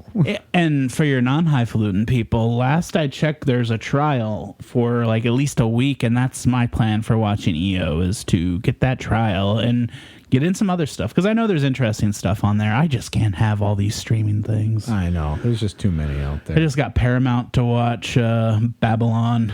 Oh, there you go. I figured I'd get in some 1923, which I'll update and say kind of rules. Yeah. Like all these shows kind of rule, and I don't like it. I don't know why. I'm like, no one's talking about them. But I will say there's the part in Fabelmans with, is it John Huston is the director? Yeah. That whole like having the horizon either in all of the shot or like minimally of the shot is how Yellowstone, like I feel they have that written on the wall somewhere. And maybe like I'm just noticing it now because I think anyone coming out of Fabelmans is watching movies looking for that kind of shot composition. But it's just funny. I'm watching Yellowstone. I'm like, yep, every shot. It's the whole sky or the whole ground. We obviously missed the best supporting actor because David Lynch in that one like 2-minute scene is just outstanding. You see, there's the horizon at the top of the photo. Then there's the horizon at the bottom. Now get the fuck out of my office. Get the fuck out of here, Stevie. Hey, wait, come back. I gotta talk to you. Light my cigar. It's a great Lynch. I love doing David Lynch. It's maybe my favorite. But outside of the nominees, I really want to see The Quiet Girl. A couple of these also, same issue with the documentaries, were not available. So I could not quite get to them. I was trying to find them in theaters, and very difficult this year for those. But the two I did see I was super excited about. I'll just throw them out here. I mean, RRR we talked about already, so India nominated a completely different movie. And then Decision to Leave. Decision to Leave, yeah, which I have not seen yet. You saw? I did see it. Man. You need to see it again? Yeah. That's what everyone says. And I'm like, I have to watch it twice. Like, I want to see it, but that's always mine. Yeah. But yeah, Decision to Leave, it's a very wild movie. It's a classic kind of like, not a murder mystery because it is. You kind of don't know what's going on. And then you get a clear picture of what's going on. And then you're still just like, wait, is what I'm seeing real? Like, is this true? And this is Park Chan-wook, who did Old Boy? Correct. Okay. Yeah, so this was his newest effort. And it was a fascinating movie. Very interesting to watch. And I was like convinced. I was like, this is slam dunk. This might even win Best International Feature Film. To come and find, that didn't even get chosen. Yeah, so I think it's definitely a different type of movie than what a lot of these other ones have been so far. Because I think it's definitely playing off sort of that like film noir type trope that I don't feel like a lot of modern, even American movies dabble in a whole lot. And it's so fun when you do see something like Memento come through and you're like, oh, yeah, I love this genre. Because it kind of felt like it recaptured that a little bit. Something that Glass Onion dabbled in, but it's more of like that fun kind of like poker face thing. For sure. Yeah.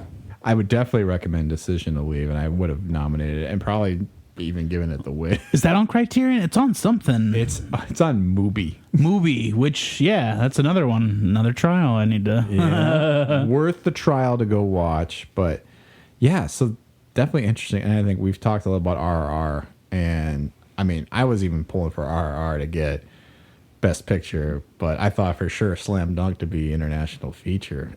Yeah, I thought that was the deal. Like, I thought based on everyone's, talking about it, I was ready for it because I think you pointed out something. And the key thing with these categories, documentary, international, it's hard to get access to these films. Yes. So it's like, I want the one movie that I saw that would make sense to be nominated. Yeah. Especially since they're going to perform the song at the Oscars, and I don't know. I mean, that's one of those where it's sort of like, either like effects, you could have given that movie a nomination. You could have given it for we did get Best Song. Well, I mean, it's going to get nominated for that. I hope that wins because it's great. There's a great year for songs, though, too. I know we don't want to spend too much time on music, but you got like Rihanna's in there. You got Lady Gaga from Top Gun. You got... I'll pull that up quick while we're talking, but it's definitely one of those years where you're sort of like paying a little more attention to some of the music than you normally do. Mm-hmm. We would be remiss if we don't mention them. Our guy, Michael Giacchino, did not get Best Original Score. It's a tough day. I did see Banshees, though, which was a score that really stood out to me. Got a nom. Yes. And it was great. Because it has, like, big sweeping music, and then it has this, like, suspense, like, what's going to happen music, and it goes back and forth. Yeah. And it really does kind of have that feel of, like, again, kind of like a stage play. I think you really kind of see Martin McDonagh's, like, his wheelhouse sort of come through with that, right? Yeah, it feels like a stage play, and then you get, like, these gorgeous shots of Ireland, too. It's, like, a good mix of that, like, small film, beautiful vistas, misty vistas. Misty vistas, whiskey misters. I did a little bit of that last night. Yeah. Oh, whiskey misters, huh? I'm working at Mr. Whiskers. Improv. Yeah. So the Best Original Songs, I'm just going to do this real quick because I just want to talk shortly about it. So Natu Natu, which is Best Original Song from RRR. This Is a Life, which is David Byrne of the Talking Heads fame. That's Everything Everywhere All at Once, right? Yes, indeed. We have Lift Me Up by Rihanna, which was part of Black Panther Wakanda. Hold My Hand, Lady Gaga, which was for Top Gun Maverick.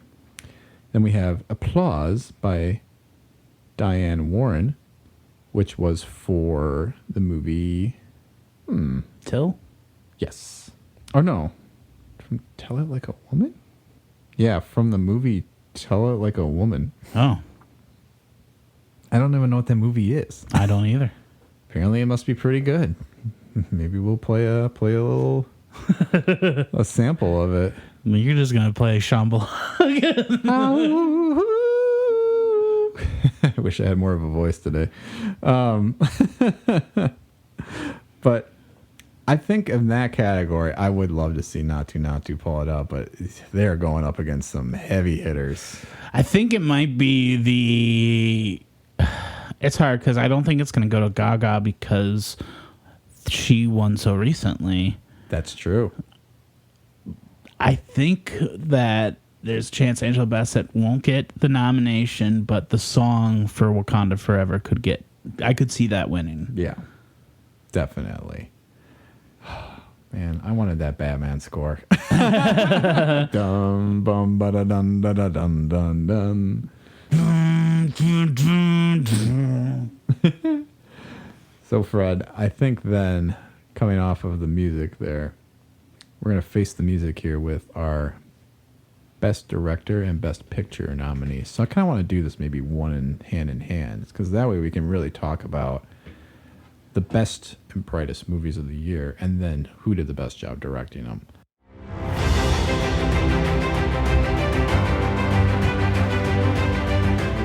So I get the question often from people who are interested in the Oscars.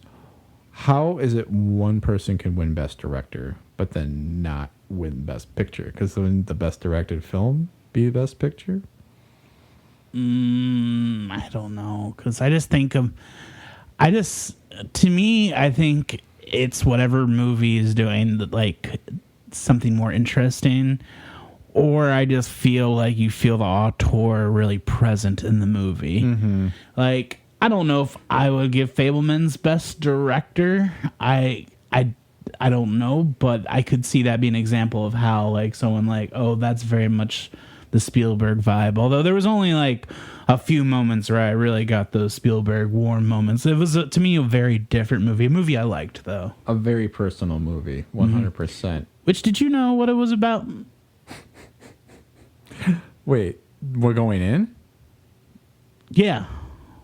Oh, yeah. I mean, I knew it was kind of like his life story. But did you know like the thing with his parents and the friend, the Seth Rogen? Oh, no, I didn't know the whole backstory. Me either. And it was funny. There's like a scene very early on where they're just at a dinner table, and I just looked at Ashley. I was like, Seth Rogen, cucking Paul Dano here. And then I was like, oh, wait, that's what this movie's about? And yeah, but you can tell how that can shape somebody. I mean, you understand Spielberg a little bit better after the movie.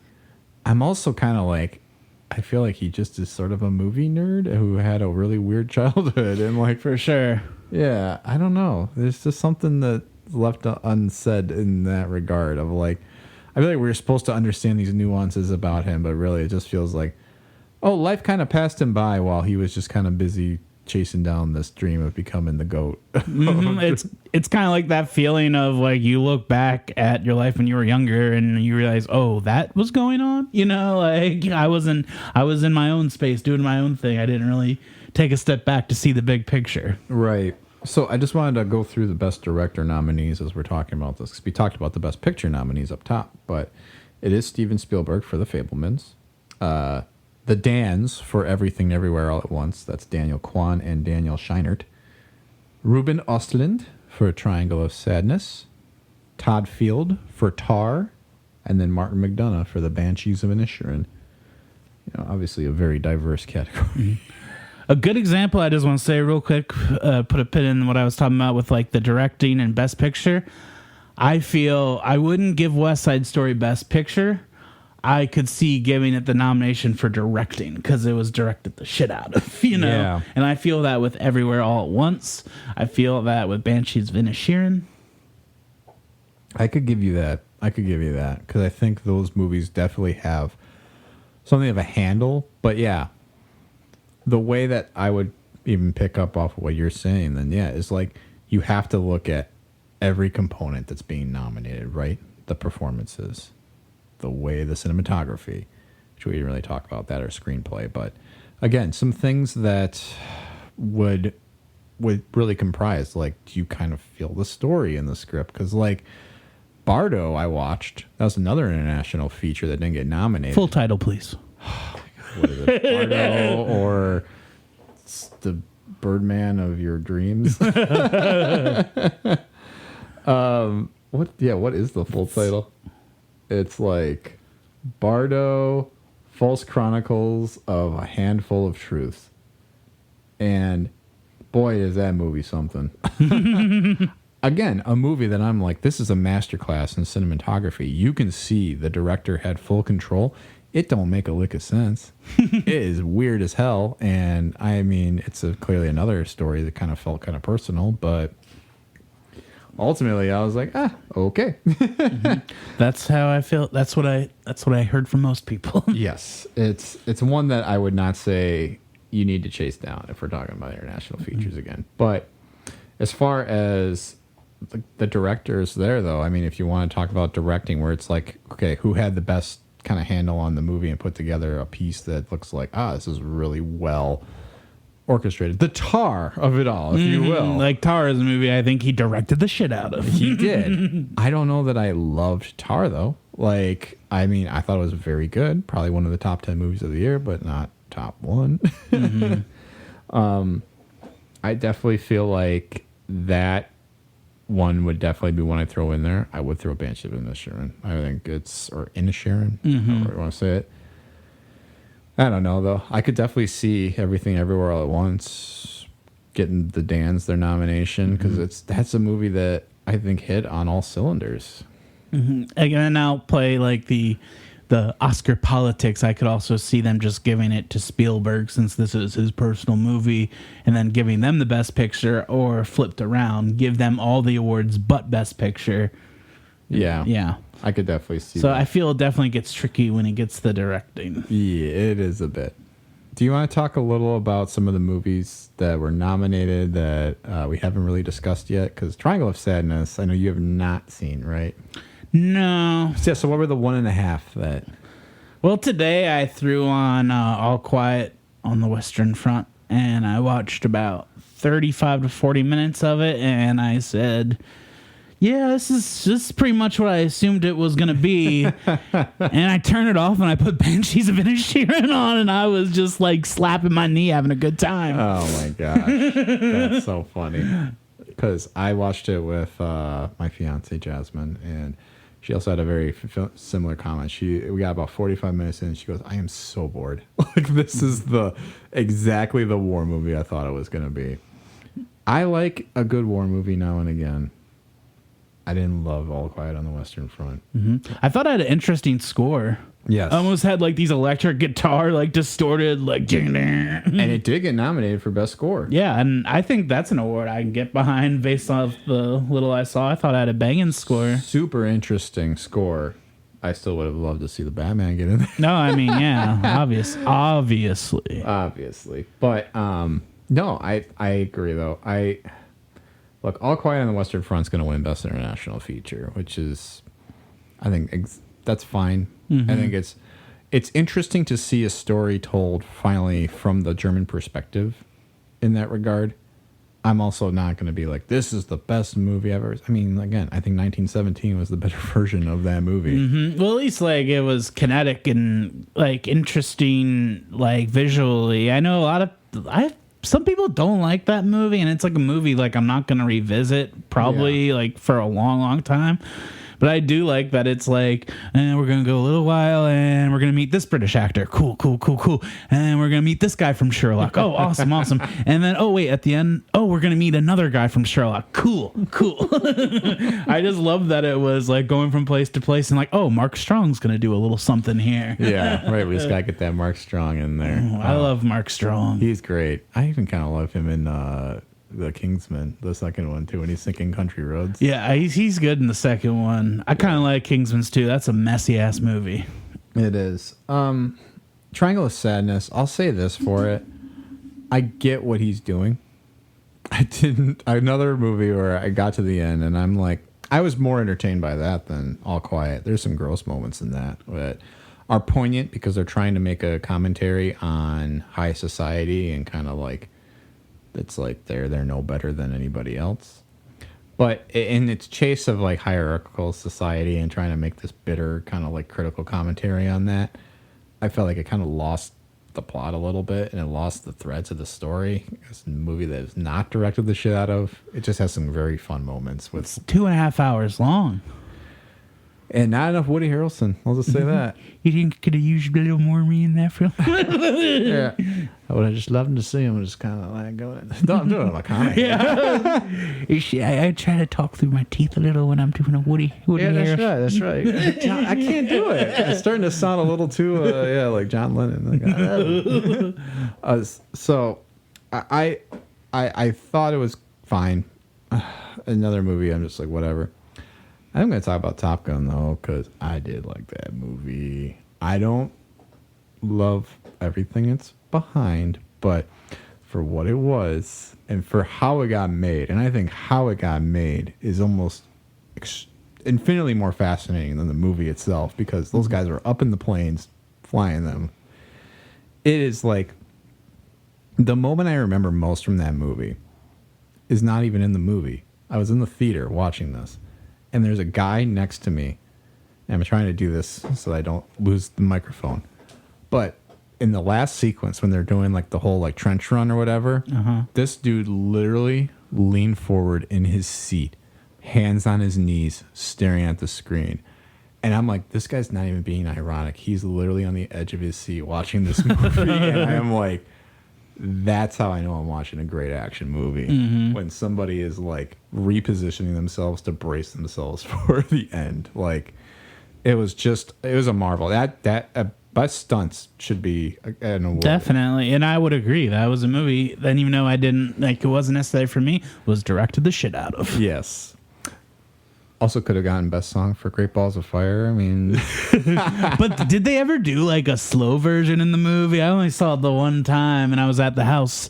But I just would love it if they did like Great Balls of Fire. you shake my nerves and you rattle my brain. Yeah, in a different world, that was like the trailer, like the very slowed down version of that. Yeah. Oh, what a thrill. Top Gun Maverick. It's also one of those sequels where the beginning starts out a lot like the first movie, where I had to make sure I didn't just put on the first movie, like has the same font and like score going. Oh my God. When I was in the theater, I'm like, did we come into the right showing? I was like, this is the same opening of the first one. Avatar. We didn't really talk at all. It's such a weird year for Avatar too. Because what are your thoughts on the movie? Well, I'll say when the first one came out, I was very much like, this is just Fern Gully, it's just Pocahontas. Like, I was like that guy. I was very down on it. I didn't see it in theaters. I watched it at home. I was like, yes, this is very fine. It's like a 7. And I heard everyone loved seeing the first one in theaters. Like, that was the way to do it. And so I went and saw the second one, like, big screen, 3D glasses, and I had the time of my life. I had a great time. It was cheesy as hell. A lot of the stuff, like, I think the Jake Sully character is actually kind of like good in this, and he kind of sucks in the first one. I like that he's like a Marine bro, but it's like they play it just like that. He's not something else.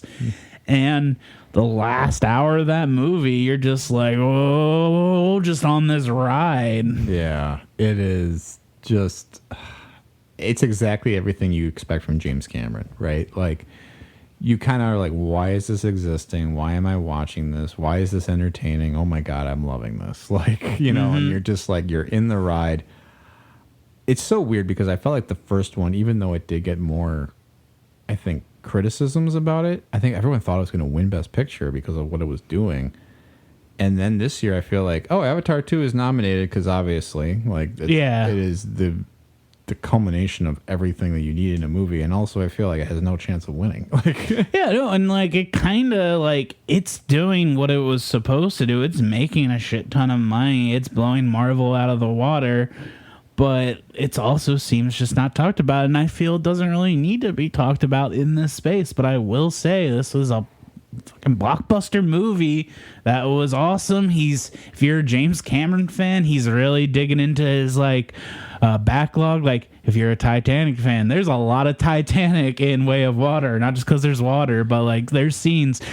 I'll just say there's people chained up on a vessel that's filling full of water. Yeah, I mean, he clearly used his experience on there to do some stuff with this one. We want to talk a little about Elvis just to kind of wrap up the 10. Sure. I mean, Elvis was a movie that I really loved but haven't given too much thought about. I would be excited to watch it with like my nice speaker like plugged in, because it's a Baz Luhrmann movie. It's kind of like a party when you watch it. And I think that was a really smart move to not make it such a traditional biopic. I didn't want another Dewey Cox movie, which right. it gets there sometimes. It's hard not to, because Dewey Cox is making fun of that kind of movie, and they're definitely pulling from the Elvis story in that. But just the straight out of the get-go, where you have like the giant morphine drip and you have Tom Hanks like flipping through it, the screen's like a big jackpot casino machine. Like, all this stuff is going through, and I'm just like, this man who made this movie's insane, and I love it. It is absolutely a Baz Luhrmann movie through and through, but it's also, in so many ways, it's Baz Luhrmann does a biopic, and it's exactly what you're paying for. It's fun. It's good. It's a great soundtrack, obviously, because it's all Elvis, and it does a great job of kind of highlighting the artist that Elvis was clearly influenced by, and was like acknowledged, like he knew these people. He even acknowledged him at the time that it's like, hey, I'm borrowing your song, and it's like it is just interesting. I kind of wish that song got nominated.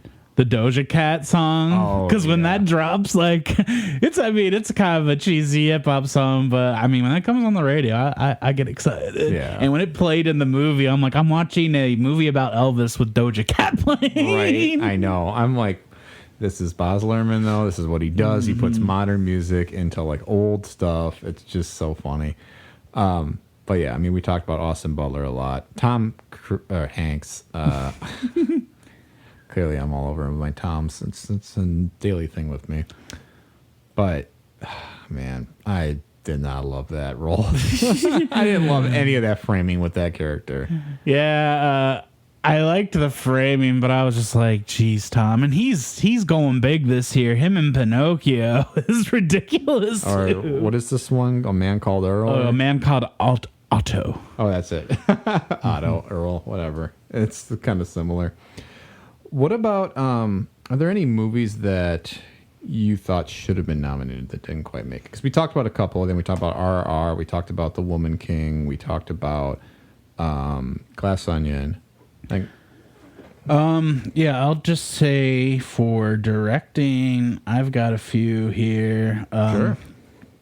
We discussed it before, Woman King. I think that is a movie that I could have seen getting nominated for directing. I really like the palette of that movie.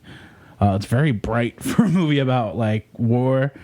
A movie that no one saw and everyone should see that I would give a directing nom to is Ambulance. Ambulance. That movie is like up there with The Rock as a Michael Bay movie, and he's using drone technology in like the coolest way possible. And I think a directing nom should go towards people who are breaking the format and trying new things. And I really recommend watching Ambulance, because the drone, like, there's shots where it's a car chase and you have drones flying under cars and around the cars, and that's that's your perspective. And then you have two great people in there. You got Jake Gyllenhaal and what's his name from Candyman. Yahya Abdul-Mateen. Yes, the two of them. And then I would throw in the ring for director. I really liked The Northman. Northman. I think that was a really well-directed movie. Yeah, that Northman is just fun. I think anybody who has seen any of Eggers' movies before is going to feel like, oh yeah, this is right up there with it. And then even somehow escalates over to like The Lighthouse and The Witch. It's just wild. I know we're not going to talk too much about, like, we weren't going to touch on the screenplay noms, but I just want to throw two things out. Yeah, please do. I would have nominated for an original screenplay, Barbarian. Oh, I think that is a tight fucking screenplay. I'd almost give that a directing nom. There's some great shots in that movie. I almost had that under my director thing. And then, like you said, I think Glass Onion probably deserved a screenplay nom. It did get a screenplay. It did? Nom. Cool. Adapted screenplay. I didn't share it was, but that was the only things I kind of... Too late in the episode to share this. I should have said this up front. I don't know if anybody knows this fact that if you nominate a sequel screenplay, it has to be adapted screenplay because it's technically adapting the story from the first Right. one. Yep. So that is why Glass Onion is nominated for Best Adapted and not Original, even though the story is originally written. Oh, that's probably... I probably looked at original and was like, I don't see it here. But I think if you haven't watched Barbarian on HBO Max, it was in like my top 5 or top 10 movies of this last year. I think that one definitely... if you can stomach a horror movie, that one is worth your time. I was blown away. That was exactly what I was looking for. I wish we had gotten to talk more about that at Halloween, but Maybe if they did like the Golden Globes thing where they had like comedic performance, I might give Justin Long like best supporting comedic performance because he is just it's one of those things where you watch, you're like, I want to see more Justin Long in things. he is just chewing it up. I've got two to mention, Fred, and I think we talked about both already, but I'm going to make sure because I'm just going through my notes here. We did talk about both. The Menu. Yes, The Menu. I like that movie quite a bit, and I'm still just sort of puzzled why people didn't love it because I'm like, I felt like that's everything you want in a movie, and the performances were all so good too. Mm-hmm. I don't know. Maybe I think people are going to kind of come through and be like, what the heck? Why didn't this get in there? But the other one I'm also going to throw out because we only talked about it one time with the actress nomination. Nope. Yeah. Shocking. That should have gotten it. That's a directed the shit out movie. I'm the lack of anything for that movie. Design. I came out of there also sort of feeling like, I don't know what I feel about this. And I thought about it for a while. And it's like, it's one of those movies where it's like after you've watched it, you keep thinking about it, and it's like, why am I thinking about this? Because this movie's good. Like, mm-hmm. Yeah, and I've watched it. Like I've thrown it on. I rewatched it once, and I've like thrown it on once, like just to like watch. And it looks good on like my decent sized TV, but man, in theaters, like I think that was a gorgeous looking movie. Oh yeah, great. I feel like Jordan Peele is going to be somebody that like Blank Check's going to look back on one day and be like, where were all of his hardware? Like, how come we only got like Get Out and that's it?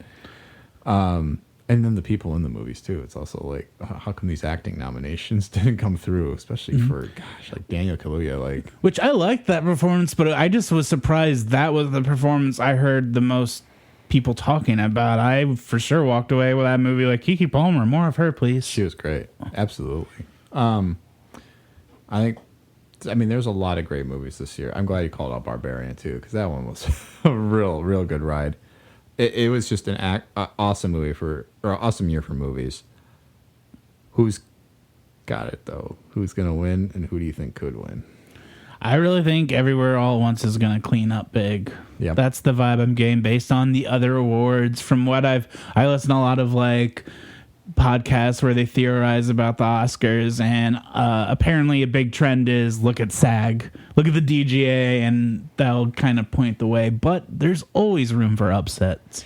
There's always room for Green Book situations. What scares me is that something like All Quiet on the Western Front's going to win, which I think is a very interesting story in a nutshell, because I had to read the book in school. I've seen some of the other movie versions of it.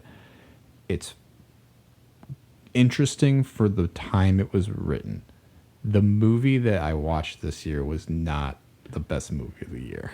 I'm sorry, Tom. You know, the plan is I'm coming to your house. If that wins, I'm going to throw my shoe at your TV. Oh, no. Which is weird because you're a no-shoe house. I'm going to have to go to the front and grab my shoes and bring it back, sit down, and then throw the shoe. Yeah, no, literally. This is like being in Tokyo, Japan. You take you off your shoes at the door. No, I appreciate it. I do think you are right, though. Everything Everywhere at Once, I think, is the likely winner. Could win, though, All Quiet. I'd say the dark horse right now, though, maybe is 2 movies. I still think Banshees of Inisherin maybe sneaks in there. I also think Tar doesn't seem like it's totally out of the race. I'd be very surprised, but yeah, I guess I wouldn't be completely surprised. Best Picture, I'm more see it the directing just because like it's so well shot. Yeah, did we pick our best directors? I don't think we did. I think you're right though. I think Spielberg seems like the possible. Mm-hmm. But I could definitely see them. I could see that one getting like Tar, or is it Todd? Not Todd Phillips. No, we're not talking about. For Fox do I? For Follow do it. Yeah, Follow do. Oh my god. Yeah, I will see that movie though because I'm so curious. Oh god, how can you not? I mean, a musical version of that? Unreal. But yeah, I think Todd Field, not Todd Phillips, could potentially win Best Director as well. Or Martin McDonagh. I mean, that's what I would like for director. I would like Everything All at Once to sweep, but then like Banshees win, like pick up little things. I don't really necessarily need Fablemans to win anything. Yeah, I know, but I think Spielberg's going to walk away with that one. Yeah, there is that great shot in Fablemans though, where Seth Rogen runs to his car to turn the lights on, and it's just that Spielberg like shot. Yeah, right. No, I know. It's like the one you've seen in all of his other movies. All right. I think that gets us to the end of our second annual Oscars episode, Fred. Any closing thoughts? I have a question. I want you to give me a prediction. Okay. We got Jim Kim is hosting. Jimmy Kimmel, yes. Do you think they're going to make a slap joke at all? Oh, come on. Of course. Because I think they're going to, and I'm not trying to open this can of worms, but I'm very curious, like, the length of it. Like, how far will it go? Like, how big of a thing will it be? Will it be a back from commercial set piece, or will it be an offhanded joke? Yeah. Now, I think it's going to be in the opening monologue. Like, everybody's going to be... where you have bouncers in the front of the stage, like the Hells Angels or something like that, and just make even like a really bad like documentary joke from what is that? What's the Rolling Stones documentary called? Give Me Shelter. Oh yeah, where you actually see the Hells Angels like killing a guy. It's crazy. Here's my question for you, Fred. Counter one: is Chris Rock going to be there this year? Ooh, I hope he presents something. I hope so too, and he comes out with like a face mask. Shaved head. Oh. That's good. That's good. Anything you'd like to plug? Oh no, just check out the Interchange Theater. I'm going to be in more and more shows as the weather gets nicer and I have more free time. So that's theinterchangetheater.com, or check out my social medias. I'm always posting my shows and stuff like that. Yeah, check out Fred Dakin on, you're Chef Fredalicious, right, on Instagram? Yep, I'm Chef Fredalicious on Instagram because at one point I told myself I'm only going to use Instagram to post food pictures. And then that all changed. I'm promoting the podcast. We're State of the Franchise, Tom and Fred on Facebook, at SOTF Pod on Instagram. I'm sorry, State of the Franchise on Instagram, at SOTF Pod on Twitter. And we have State of the Franchise podcast at gmail.com if you'd like to send us an email. buymeacoffee.com/SOTF if you'd like to give us a one-time donation or repeat donation. But really, your ears and your listenership are all the donation we need every 2 weeks that we're doing this right now. And we'll see you after this Sunday, which is the Oscars. So it's Sunday at 6 or 7 o'clock. So we'll probably give a little bit of reaction on our next episode because it's also going to be in our movie month episode here. Yeah, I'm going to be taking off my shoes and my socks for this one. We're going to be talking about a director of sorts. He's a director. What am I saying? Of sorts. We're talking about Quentin Tarantino, the man himself. And we'll see you then. Bye. Bye.